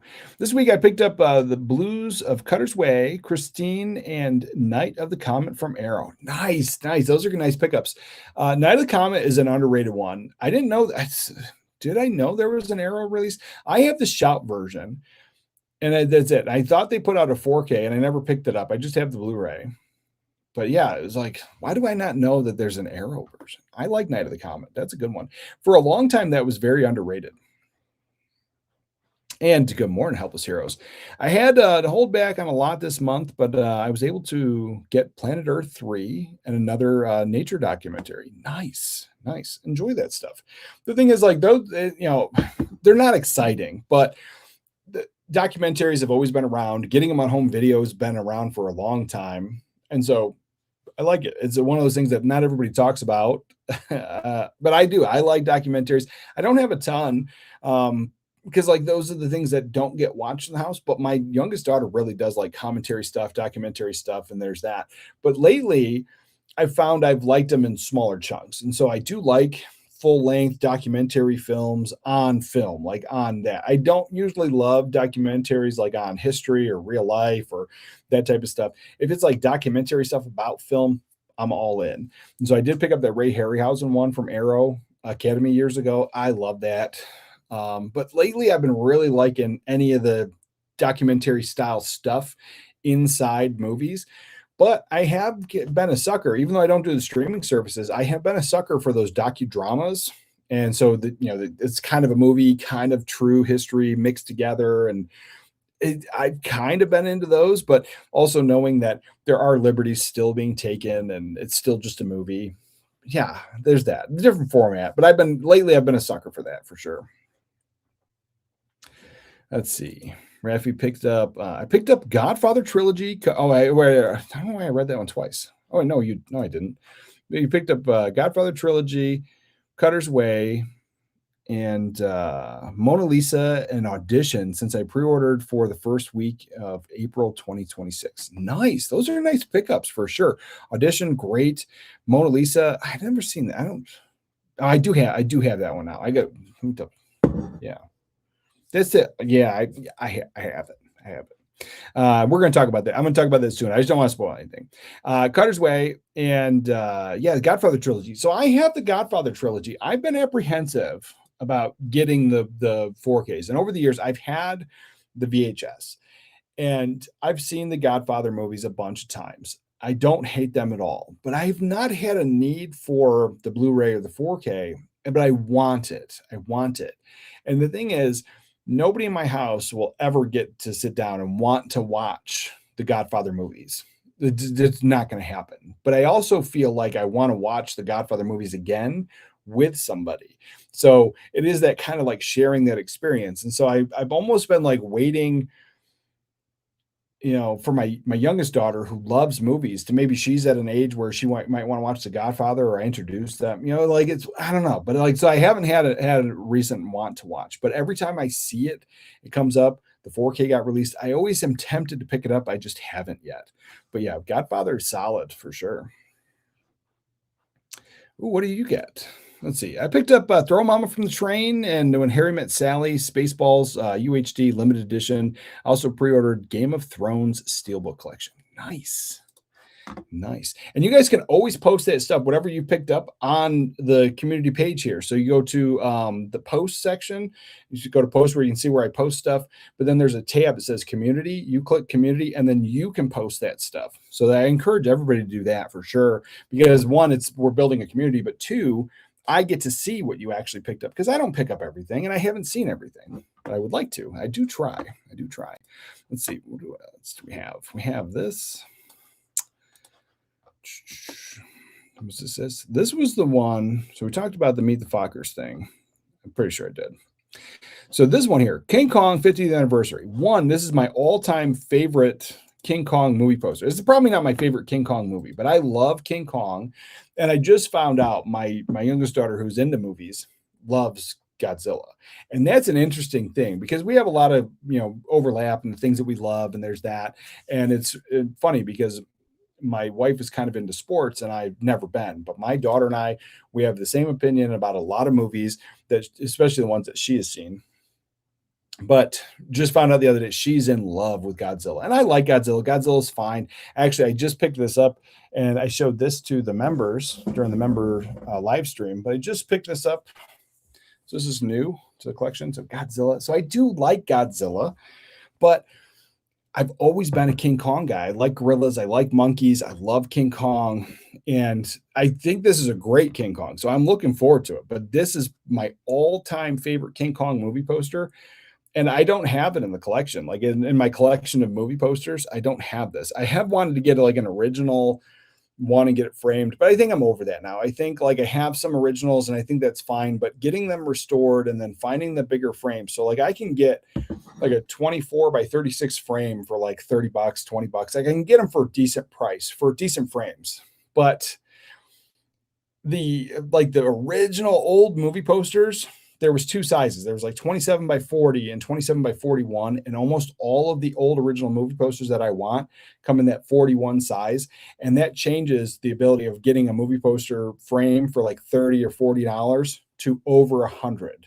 And, you multiply that by 5, 6, 7, 8, 10 posters, it adds up so quick. And then on top of trying to get some of this stuff restored. So something like this, I'm probably just going to opt for a newer modern poster, get a cheaper frame, but get a nice, but I love this one. And so that's one I don't have in the collection, but I love that. And the fact that they're showing that on the Paramount Pictures thing, maybe that's a placeholder.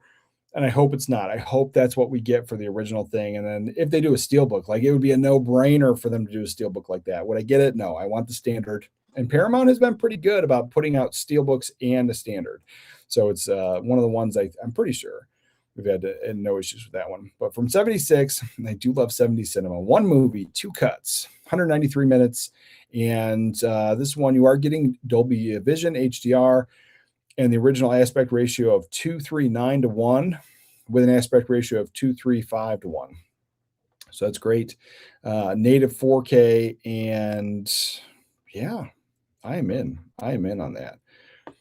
But yeah, this is a movie that's been put out before. I don't think. Yeah, I don't think I have this one. Do I have it? I might. I did pick up an Umbrella King Kong not that long ago. That might be the one. That might be the one I have. Let's see. Maybe I'll check. Yeah, Jeff Bridges. Yeah. I have this movie. But I would pick up a nice 4K for sure. Easy double dip for me. I do love that one. What do we got? Let's see, some other stuff. Now, and here's this. So this is another thing. So Imprint put this out, and I'm pretty sure this was in the Harvey Keitel box set here, Bad Lieutenant. I'm pretty sure Radiance Films might have put this out, but this is not the first time Bad Lieutenant has been out. And so now 101 Films is putting it out. I actually like what they did with this for the 101 Films version. It's on the less expensive side. 28 pounds as opposed to a bigger chunky box set at double the price. 101 Films from 1992, and you're getting the standard 4K UHD edition, and I do like that. So that's coming out in May.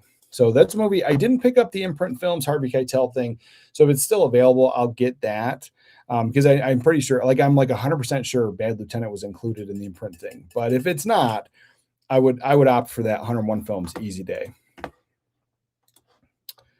And then I think that's it. Oh, here we go. Here's something. Let's talk about some new films, new cinema. So this is a movie I'm interested in. And it's in I want to talk about it because I always talk about the old stuff and stuff that I love, but very rarely is a new film really kind of suck me in. And this movie here, it feels like it borrowed some influence from Hot Fuzz, but doesn't have that over the top humor. It feels like it has more dark humor. So I don't want to compare it to John Wick, but it has if you were to compare it to films, it almost feels like it's more John Wick mixed with Hot Fuzz. I'm not saying it's a John Wick film at all. It doesn't have that vibe, but it has that more serious tone, a little bit of dark humor. Trailer's awesome. Check out the trailer. But this movie, basically, it's a cop. He gets to town. He is not familiar with this town. This town is wild. Crime all over the place. Everyone's got a massive amount of guns. Everybody's a little weird. And there's a bank robbery, and then he's now stuck. It's like a fish out of water story. Now he's stuck here trying to figure this town out, and the town is wild. And so I really enjoyed that trailer, and that is a movie I am stoked for, and I hope it's solid. And you got what's his name, Odenkirk there, and he did the Nobody films. I didn't see the second one, but the first one was solid, and bringing that kind of energy to this type of film, I'm in. I think we need more of this stuff, more of these.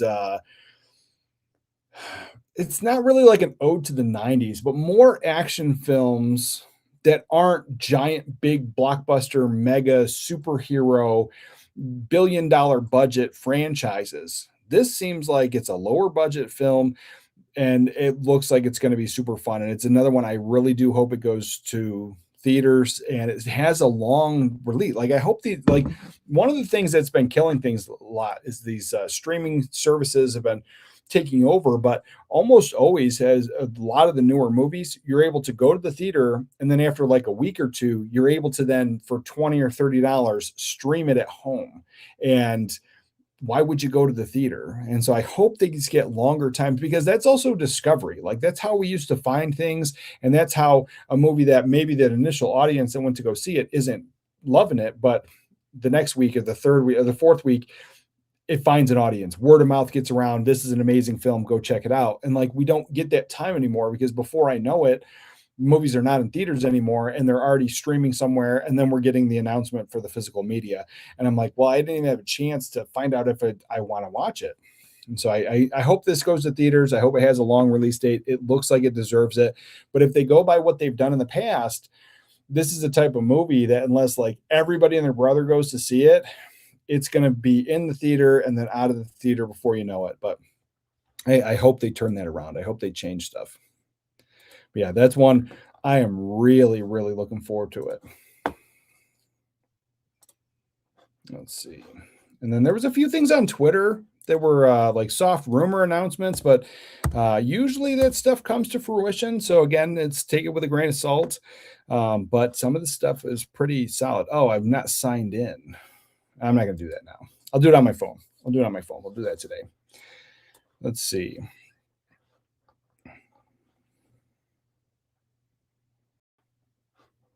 Let's see what it says. You could just get the cheap double pack of Hot Shots 1 and 2 from Germany the next time you get anything from there. Oh, Blue Corner. Nice. Nice. That's a solid pickup. And I was like, that's another one where I don't need them two separate. I do like to have them separate, but if I'm watching one, I'm watching the other. Like there's no way I'm not watching the other one. So yeah, that would be an easy 2-pack for me for sure.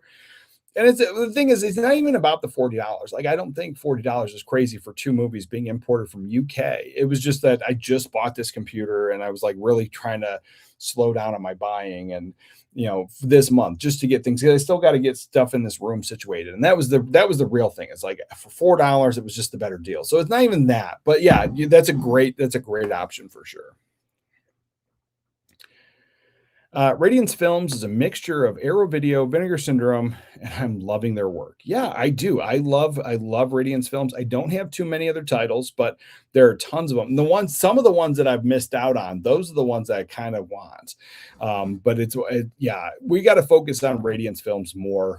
I did, like I said, I picked up Cutter's Way. I loved it. It's a film that I'm like, it's been recommended to me for a long time. That's why I haven't really talked about it yet, because we're going to do it for the You Picked It series. But it's a movie that it feels like it's like a Vinegar Syndrome hidden gem where I never heard about it. I never seen it, but it's so good. Yeah, and Radiance is doing a great job with that stuff. I hope they can release modern films of 21st century from the 2000s to current days. I think they will. That's the thing is I don't think it's all doom and gloom. I just think it's I think they need to get the other boutique labels to be able to start franchising this stuff because it is one company can only focus on so much. And that was always my conversation when it came to these companies buying other companies. And so you have this bigger company that buys a smaller company, gobbles it up, cannibalizes the IP, uses what's considered the best stuff, and then they put that out and everything else gets forgotten about. And it's the reality. It gets forgotten about.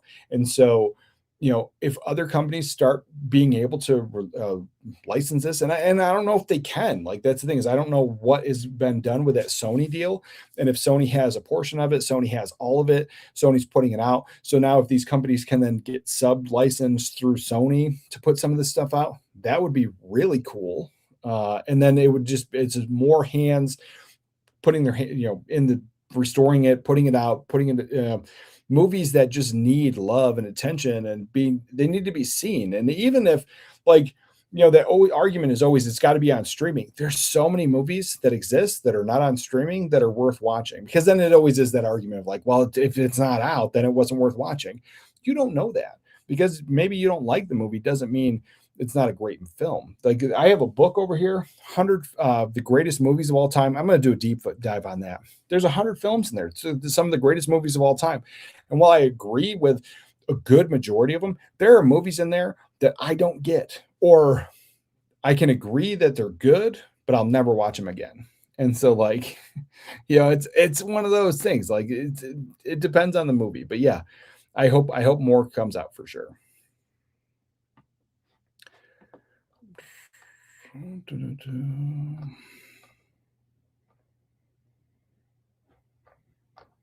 Let's see. Yeah, we're way down. I'm gonna jump. Let's see. Get caught up a little bit. Leave Rocketeer alone. It's great. It doesn't need a remake. I agree. Darren. They released a short clip of Highlander. Oh, here we go. They released a short clip of Highlander movie at Cinema Concert. I heard it looks amazing, and they're using Queen. What is it? I can't. There's stupid. The way this is with my little laptop here. I can't see. There's like this little icon over the last little bit. I don't know what that says. I'm an old school kind of guy, and my motto is usually nothing beats the original. So I will be buying the OG Highlander movie box set on Orbit DVD. Yeah, I was like, I do not disagree. But I this isn't even a morbid curiosity. This is I love this franchise, and I get it's a reboot, but I'm interested. And I hope it doesn't disappoint. Will it ever replace? No. And that's the thing, is like these movies can live together. Like I have the Tobey Maguire Spider-Mans. I think those are the best Spider-Man movies. I love those. That was my Spider-Man era. But I have the other ones. I have even Tom Holland. Like it's not my favorite Spider-Man, but those are entertaining. But I like the Andrew Garfield Spider-Man movies. And so I have them all, but the Tobey Maguire ones are my favorite. And so it'll be the same thing with this Highlander if they knock it out of the park. And I feel that they do, but it could be, big budget, great actors, the whole thing. And then it could just be mediocre, because no matter what, you still have to compare it to the original. And if you're casting the Kurgan, then you are just telling that exact same story. You're not telling a different portion of the story. And I almost would have loved if they did that. But then you also have those original fans that would have been angry if the Kurgan wasn't in this. And it's no different than them doing a Batman film without Joker. Like everybody loses their mind if there's no Joker, but there's other villains. And so it's the same conversation. But I almost would have loved to be a Highlander story. Give me a Highlander story. Like give me a new one, but like also stick with the source material. Do not go far left field at all. And let's tell something else. Let's tell it from another villain point or another portion of it. Or even if you had to, and I'm not saying to dive into the TV show, but there were other villains and other things where you can maybe borrow from the TV show and give us something cool. But I'm in. And the thing is, it's never, no matter how good it is, it's never going to replace my love for the original. No. And yes, normal looks interesting. It does. It has that hot fuzz vibe, but not like wholehearted comedy. Like it looks fun, but it looks good.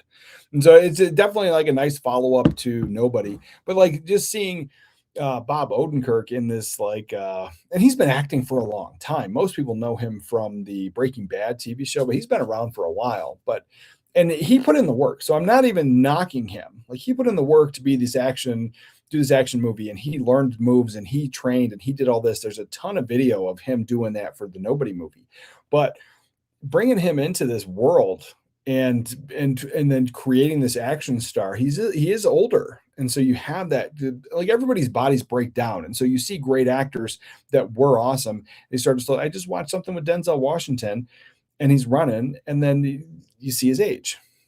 John Wick 4, Keanu Reeves. Like when he dropped down, like he did all that stuff great.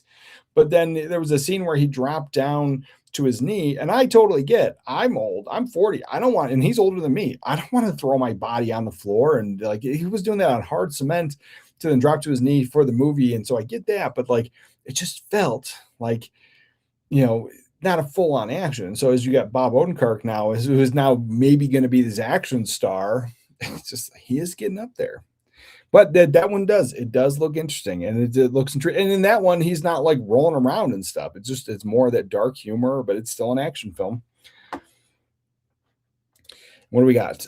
They Will Kill You was great new movie. Yeah, that's the thing, is like, so I joked with TJ, like I've said for a long time that I've hated new movies in this modern era of cinema. And a lot of it has to do with how they've done this streaming model. And most things just feel like they're made for streaming, which is literally television. And so if you were to tell anybody 20, 30 years ago, these made for TV movies are the best thing ever, people would laugh at you. And so made for streaming, and that's that mentality. And even if stuff has gone to theaters, it's still written and treated like the streaming model. And so it has that like made for TV vibe. And some of the great things that I've enjoyed off of streaming have been great. And so I've rejected a lot of it. And even though, I think it's great, I also think you can't compare it to like actual cinema. It feels like made for TV. But that one was fun. That one was so much fun. And I feel that there is this shift in cinema and in movies and how they are. And I think they were trying to do something, and without admitting that, it's wrong, I think they're now trying to balance it out, and we're going to have both. And so it never is that like streaming is the worst and it's got to go away. And, people that say that physical media is dying and movies are just going to go, I think that you have to have both, and you're going to get the best out of both worlds, because no matter what, the future of movies relies on us having our favorites and being able to talk about it, because you might not like The Phantom or The Shadow, and these types of movies, but these types of movies are going to influence the next generation of filmmakers. But if all you have is the made for streaming model with this stuff that just seems very mediocre and everything else, that's your future generation's base for movie making. And let's see. Yeah, so I liked They Will Kill. I thought that was fun. That was fun. It was.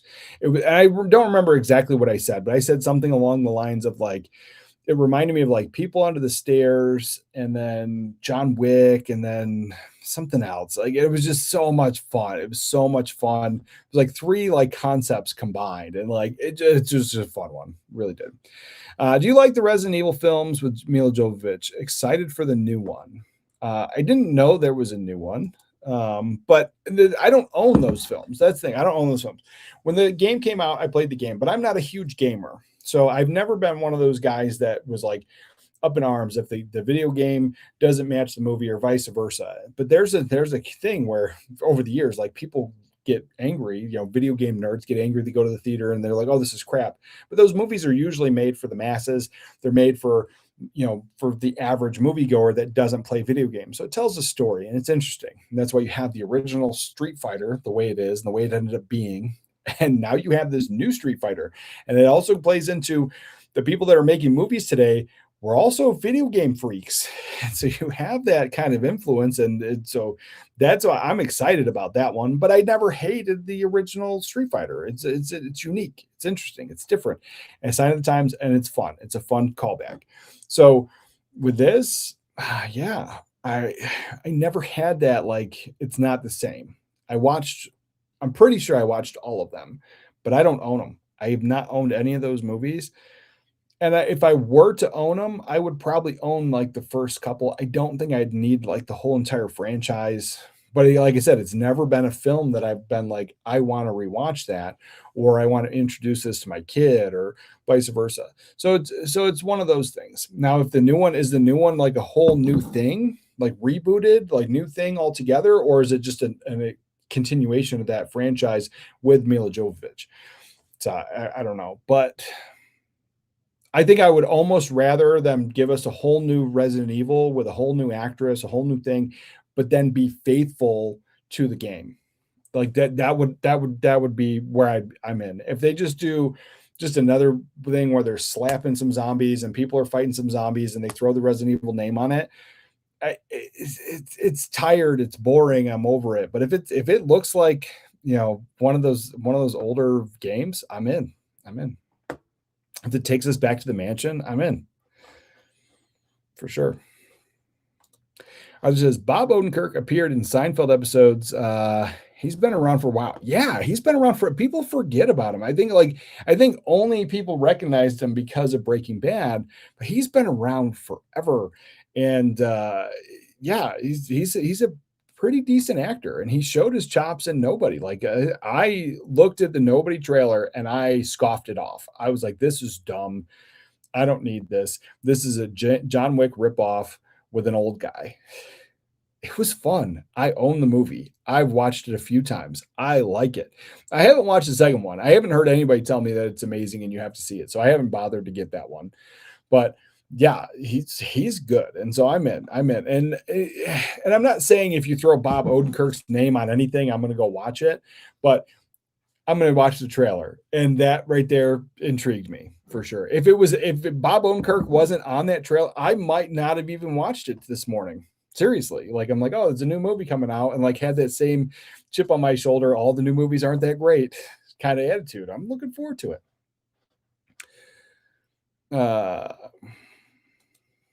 Let's see. Do you know the UK physical media label named Fabulous Films UK? No, I don't. I've never heard of Fab. Maybe I don't own a Fabulous Film if there was one. Maybe we've talked about it at some point on these streams, but I not familiar. But I'll keep an eye out for sure. If there's any recommendations, you could always post if you have any, like just post a picture and put it on the put it on the community post and like check this one out, and it's from Fabulous Films, and yeah, I'll remember it then, definitely for sure.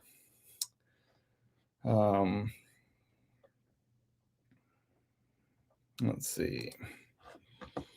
Did you hear about the indie physical media labels? Dark Sky Films, yes. Screenbound Direct, RJ Entertainment, yes. Madman Entertainment Australia, Final Cut Entertainment UK. Yeah, and my friend in Australia just informed me that Madman Entertainment does not ship over here. But when I went to their site, anything that I was interested in really felt like it was stuff that we didn't get released here in America. And then that was all Viavision and imprint that I was wanting. And so I'm just going to put an imprint order. But yeah, I guess Madman doesn't ship direct. But yeah, I have heard of them. I haven't picked up anything directly, but I do have a connection. Yeah, Dark Sky for sure, Screenbound for sure, and RJ Entertainment's been around for a while. But yeah, Madman for me is a newer one. But yeah, that's one. I did just hear about that one for sure. And Dark Cloud just became a member. All right. Nice, brother. Nice. What do we got? Let's see. Video. Welcome, new member. Because we already did that one. Or should we do a different celebration? We'll give you because you did it live on stream. We'll give you this.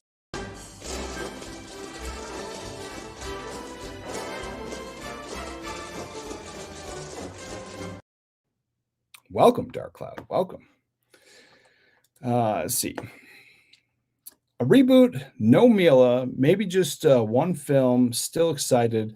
I really enjoyed the Netflix show, but it was canceled. Yeah, I'm interested. At that point, I'm interested. I don't have any love lost for those other Resident Evil films. I don't have that like connection where I'm like, oh man, this is blasphemy.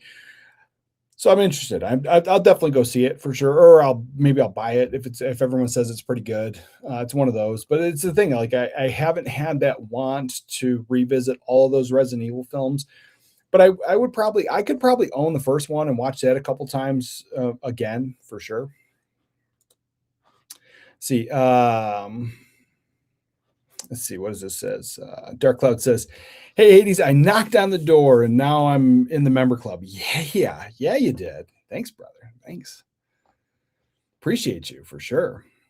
And then, so then is one of the member benefits. You'll be able to access any of the member videos that I put out, any of the past member live streams. And then once a month, last Sunday, we did a member live stream. So on Sundays, we do the first Sunday of every month after the first Saturday show.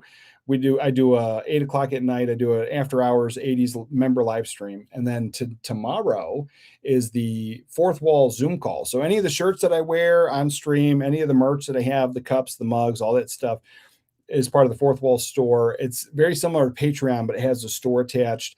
And so there's memberships over there. I do posts over there. I do videos over there, but then once a month. So tomorrow night, 8 o'clock my time, I'll do an after hours Zoom call meeting. And so that's not live. It's kind of like this, where I'd be sitting in this chair talking just like this, but it's almost like a phone call. And so if you're a Zoom call member, it's open to everybody that's a fourth wall member. And so I put a link in the chat. You just come on. You don't have to turn your camera on. You can just talk without a camera if you want to, but it's like a phone call, like FaceTime. We hang out. It's like movie chat. And, some people join, some people come every video they come. And then some people, every now and again they come. So it's open. I do it every month. And so that's another option, but yeah, thank you for coming to member, man. We have some member videos coming. I got some member video stuff planned. I've just been busy this month, but we have some member stuff coming. So enjoy that future content for sure. Let's see, what do we got? Indicator Powerhouse series. Do you own Blu-rays, DVDs, and 4K Blu-rays? Yeah, I do. For Indicator Powerhouse, I own all that stuff. I own every format. I have CEDs, I have DVDs, Laserdisc. I have all the formats. I have VHS, not all the formats, but I have a lot of formats of movies and most of the players to play them. With my Powerhouse Indicator stuff, I have a lot of them. I do enjoy them. I usually do one big order once a year.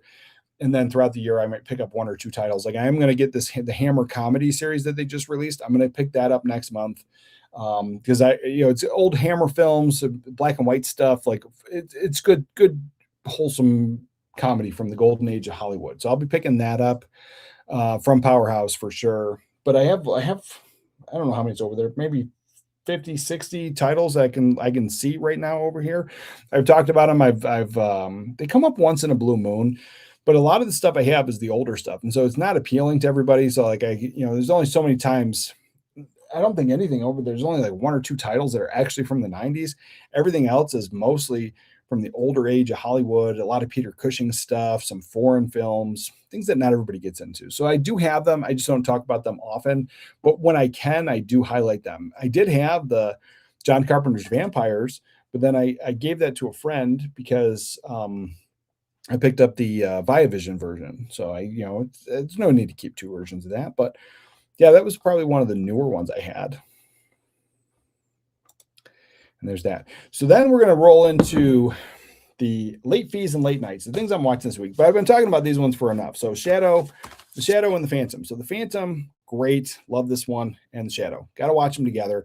And they have different vibes, completely different vibes. You got Billy Zane in one and you have Alec Baldwin in the other. But they come from that comic book era, pulp era. That's where they were created. And then those 2 characters have gone on to influence modern superheroes. And so that's why I love those. And so I'll be going back, but it's just 90s fun nostalgia. But here are 3 movies that I'm going to be definitely watching. So I'm watching those this weekend, but these are movies that I'm going to be watching this weekend. I've talked about all of these at some point, and so they might not be new, but this is what I'm watching this weekend. So we're going to talk about it. So this one's one of my favorites. And this one is a Matthew Broderick film that most people have never seen. It's Out on a Limb, and this was put out by Universal Studios. And so for the longest time, this didn't have a Blu-ray. Once it did, it was a day 1 purchase. And this movie, Matthew Broderick, definitely fish out of water story. He's this he works, I think he's a lawyer if I remember, but he works for this company and he's got to make this deal and he's got to get to a certain point, make the deal, and there's a deadline. This girl basically carjacks him, leaves him stranded in the middle of nowhere. He's trying to get home to his family, and where his stepfather is the mayor, but the mayor's brother just got out of prison, twin brother, and then murders his brother. And so then he's pretending to be him, and he goes home, and there's this craziness. It's a little bit slapstick, a little bit. It's got everything going for it though. But I really do enjoy this one, and it's one that doesn't always get brought up, but it's one of my favorites. I've brought it up a lot, but it's one of my favorites. But Out on a Limb, high recommend for sure. And this one, classic. This one probably gets talked about a ton. It had a Blu-ray release not too long ago I say not too long ago, within the past 5 years from Arrow Video. And then it had a 4K. And then I didn't pick up the 4K because there was a problem with that disc. And at the time, I wasn't ordering stuff online. I was still buying most of my stuff in stores. Once in a blue moon, if it was online only, I would.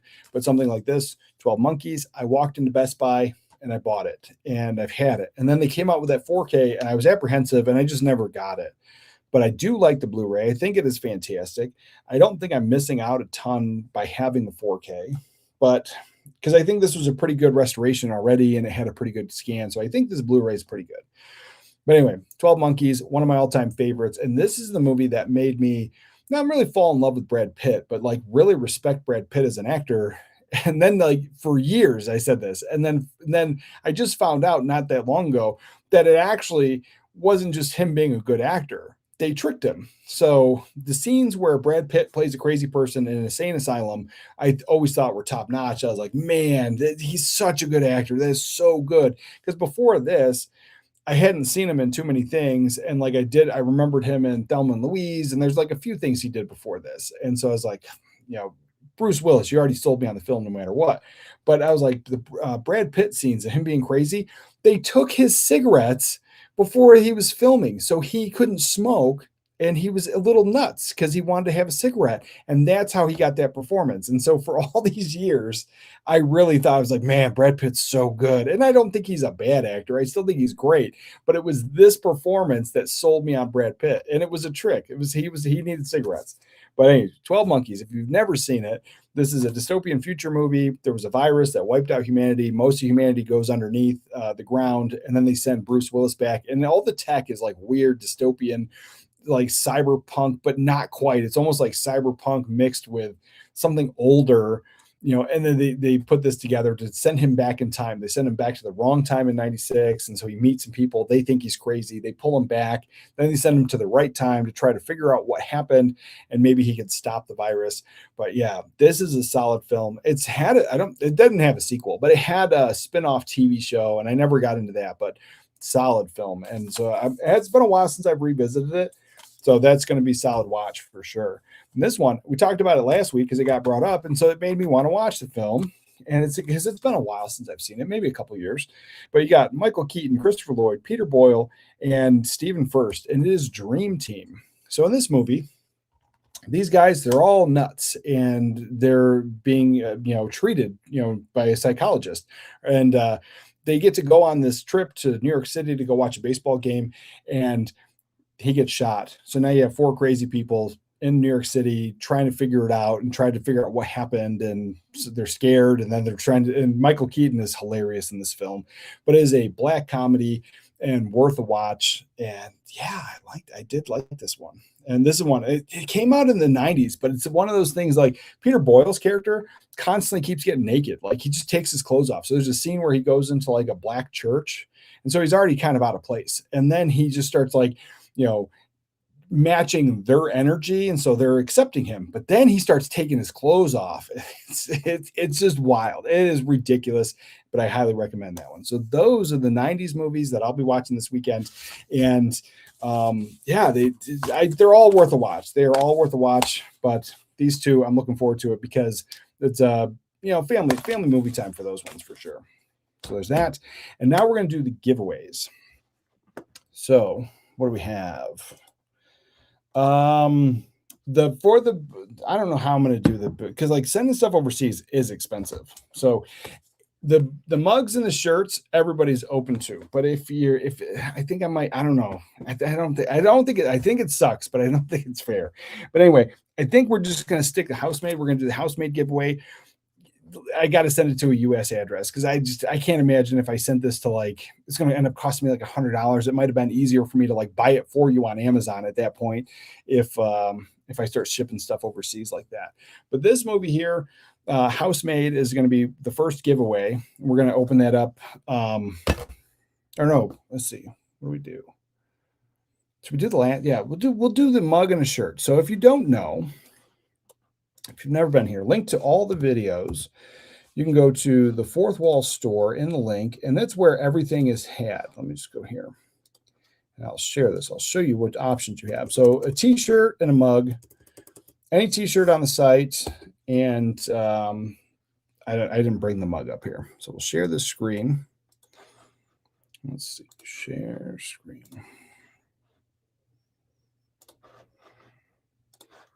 There we go. All right. So, and then how this is going to work.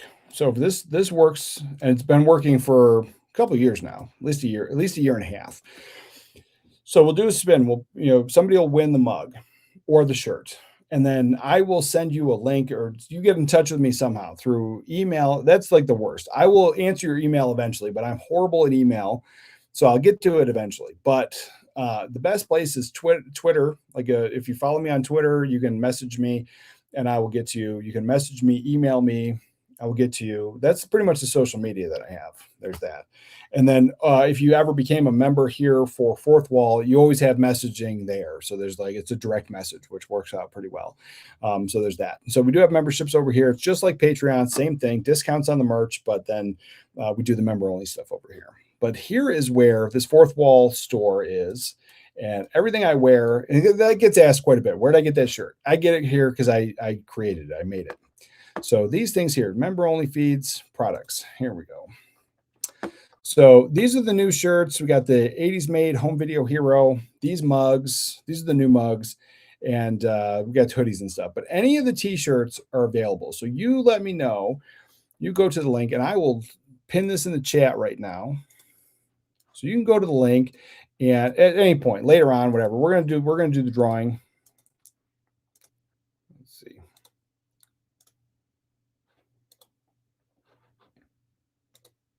I think that's it. Yeah. So there's the link to the store, but we'll do the drawing, and then you can pick any t-shirt from here and any of the mugs. So there's that mug, and here's the original OG mug. And so what'll happen is I'll send you a link, and then right here, instead of paying for it, it will say claim your prize. Instead of add to cart, it'll say claim your prize. And then you just fill out your stuff, good to go. And this is the other mug right here. Where is it? Right here. Here's the other mug. This is the new one, new design. And so you have that option, that stuff. But there is am I still sharing the screen? Okay, good. All right. So there's that.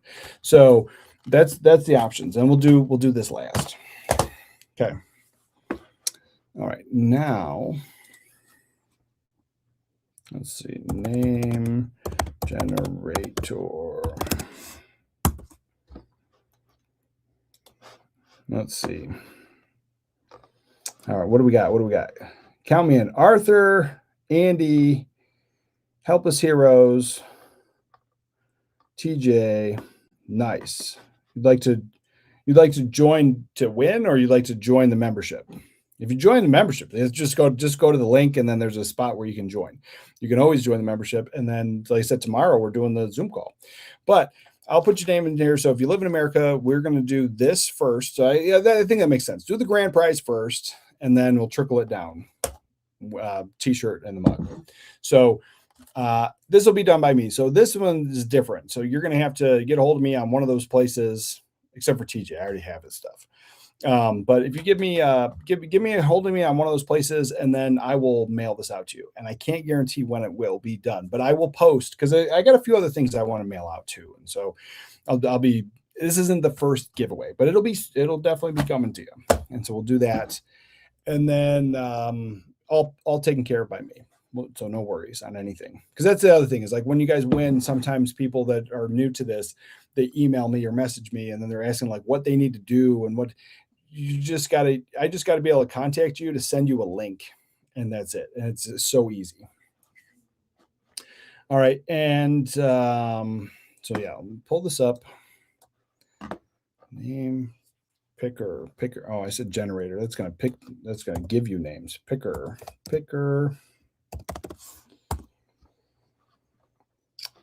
Wheel of names. Did we do this one? Random. No, that's not it. Maybe I should like bookmark the site that I use, because that's not it. Here it is. And it's got names in here already. So, all right. Let's see, that's too much. All right. So for housemaid, we're doing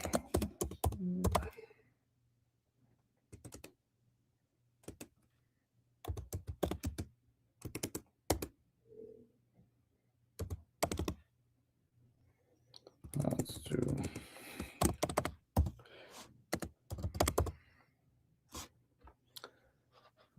Andy.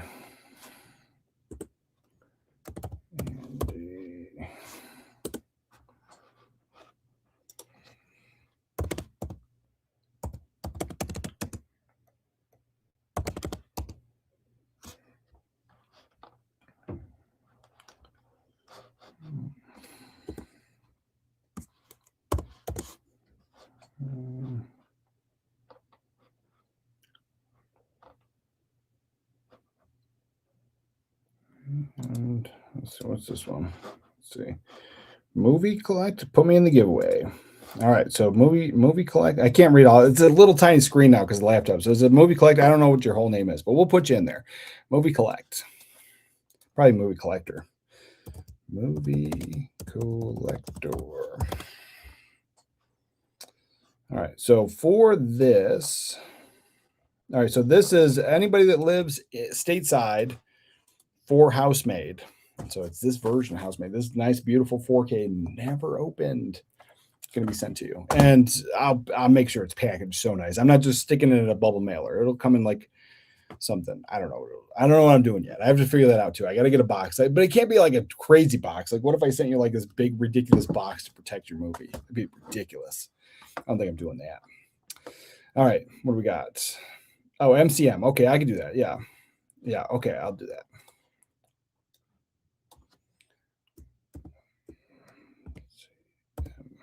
Okay. All right, share the screen.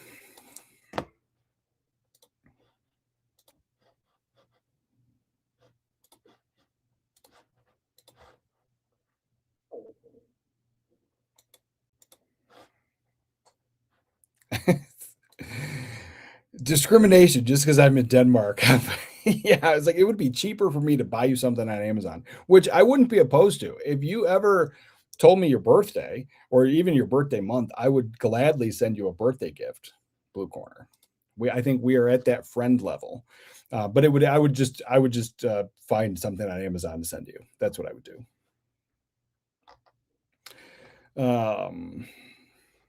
What do we got? But yeah, discrimination. Yeah, you get nepotism and discrimination. You get them both. But what do we have? Let's see. So this is it. June 10th. Okay, so June. I'll send you something in June.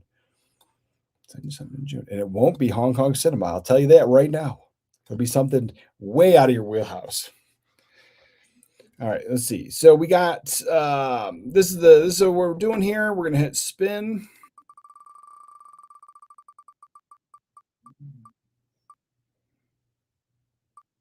Ooh.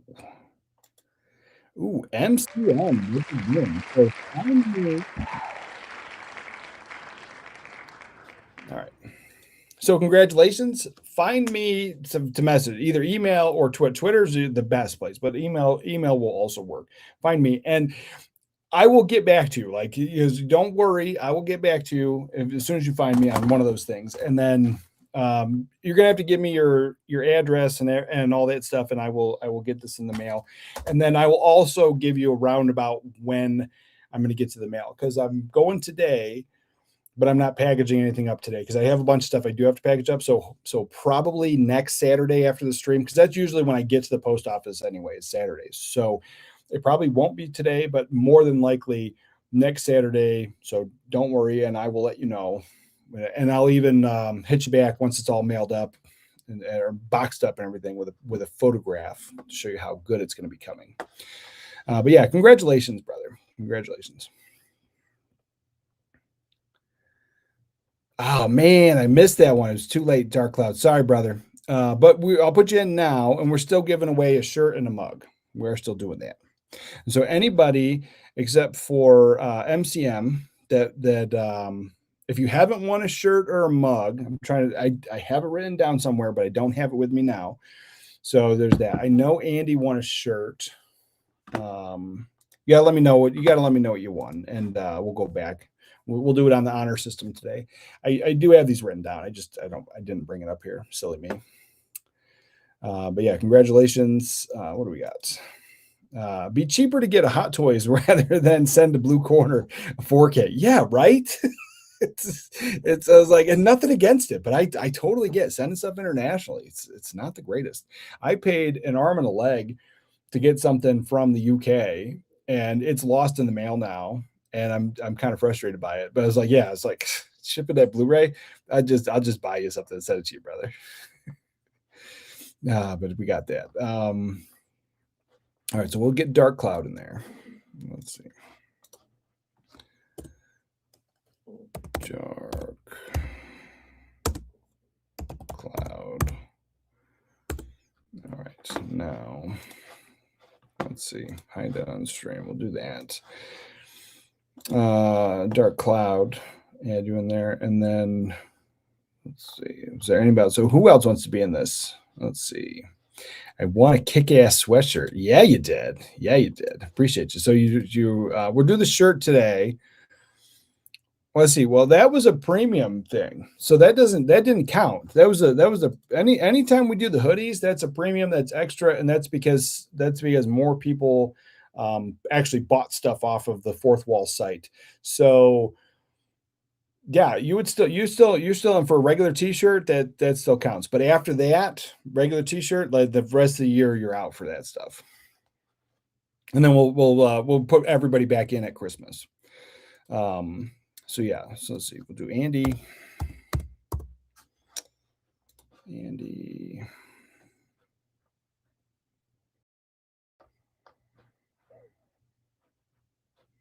Help us heroes. I won a mug last month, so you can take me off. All right, so we're doing just the shirt right now. So if you have not won a t-shirt this year, we can put you in.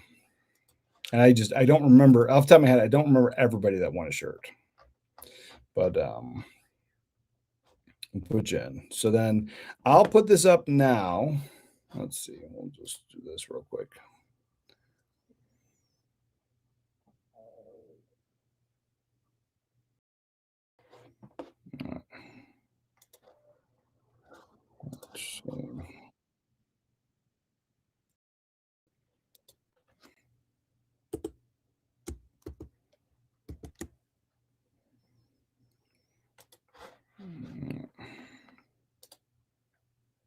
Hold on. Let's see. What do we got? All right. That's not it. No, I'm trying to see because I was thinking every time I add somebody, it was like acting funny. And so that wasn't a win. That was me trying to test out something. So I'm just spinning it right now because I thought like because like it felt like it was gaming the system. It felt like if you were being added last, that seemed to be the winner, and it's not. It's not working that way because I'm just spinning it right now, and it keeps picking the same person. So, all right. So what do we got? All right. What do we got? TJ says I haven't won anything this year. Well, I was like, that's because Blue Corner has to win. That's the only reason. And I'm gonna need a shirt, a mug, shirt, hoodie, all of it. All right, brother. We got you in all of these. What? Yeah, I was just testing it out, brother. I was testing it out. It's like, oh man. All right, what we got? We're gonna do this for real now. Let's see. All right.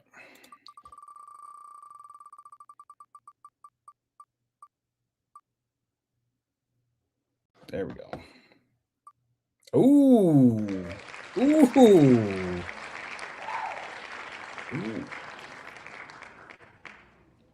Nice. Nice. Congratulations, TJ. And with the sneak by, Andy almost won, I think. And you got just by like a hair.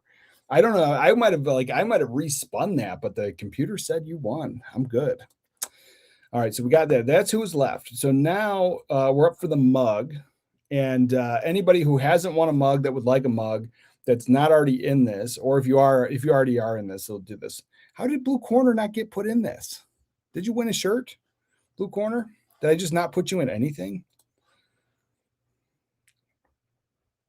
Oh man, now I have to send you a real good birthday present now, Blue Corner. Jeez, what the heck? Let's see.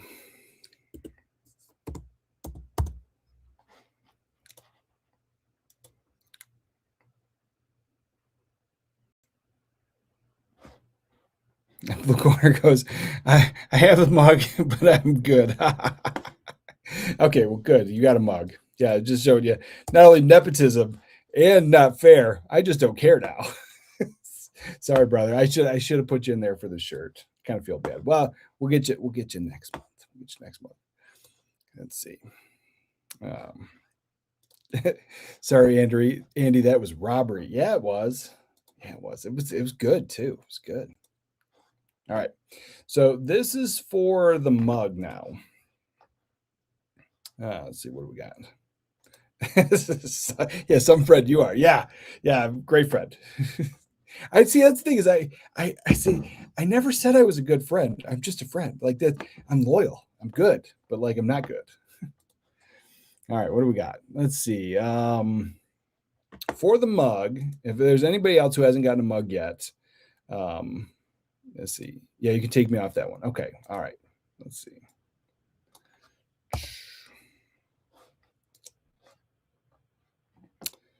And all right. Yeah. Got you there. Anybody else?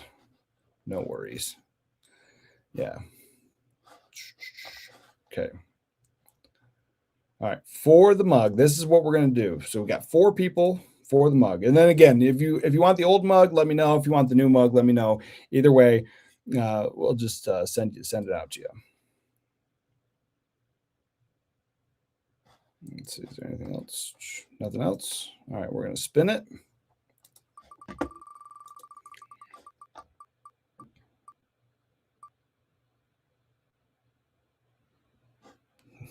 Nice. Nice, dark cloud. All right. Nice, congratulations. And yeah, it's like the same thing. Dark cloud. I don't think we've actually talked through Twitter or anything else.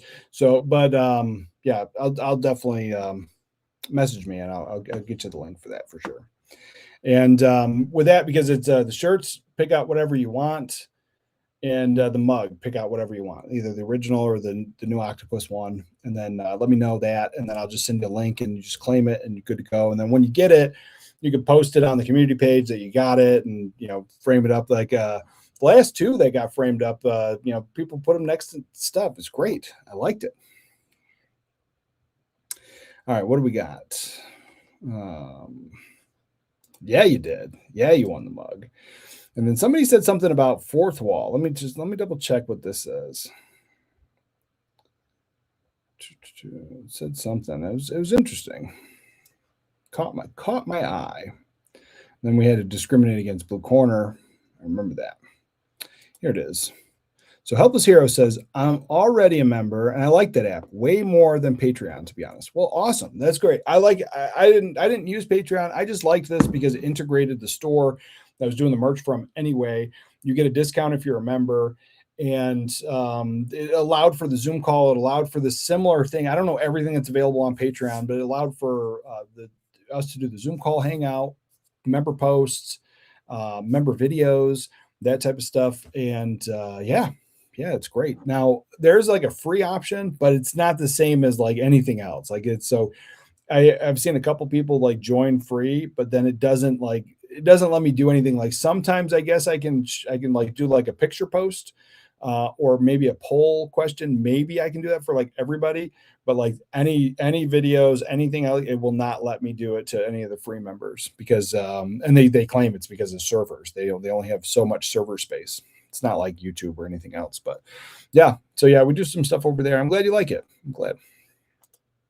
For sure.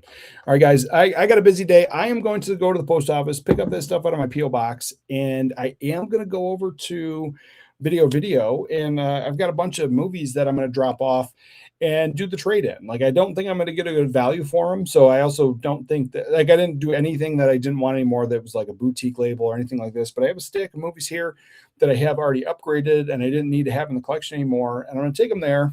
And I don't know, I was like, maybe I'll make it out of a video out of it. So I'll record something, but because I'm interested to see what I'm going to get out of these, because it is like a constant thing. I used to get a good deal in Virginia when I would trade stuff in.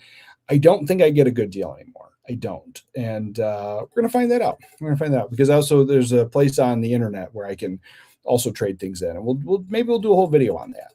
But with that, tomorrow night, 8:00 my time, member only Zoom call for the fourth wall members. And we're just going to hang out. Like I said, it's usually about an hour, and it almost always goes longer than that. And if stay as long as you want or not at all, like I totally get it, but it's just a movie talk hangout thing. And with that, remember to watch a movie today, and I'll catch you guys next time. Wait, what does this say? What if I don't have Twitter? You can email me, Dark Cloud. Email in all of my emails. Any way to contact me is in every single video, every single YouTube. There's a link somewhere, there's like a link tree thing that has all my links to it, and everything's there. Email, the Amazon wish list, like everything is there always. And so you find the email me, and then I'll email you back. And so it probably won't be this weekend for sure, but I will get this out. I'll get any of this stuff out no later than Saturday. Anything that you guys won, I'll probably get done tomorrow. If not Monday, Tuesday at the latest. And with that, yeah, that's the best way to contact me. You don't have to have any of that stuff. But yeah, email. That's why I still have it. It's just, I'm horrible at checking my email. But But with that, I'm going to watch a movie today, and I'll catch you guys next time. As far back as I can remember, I always wanted to be a gangster. Oh, don't give me a pat. That's fine.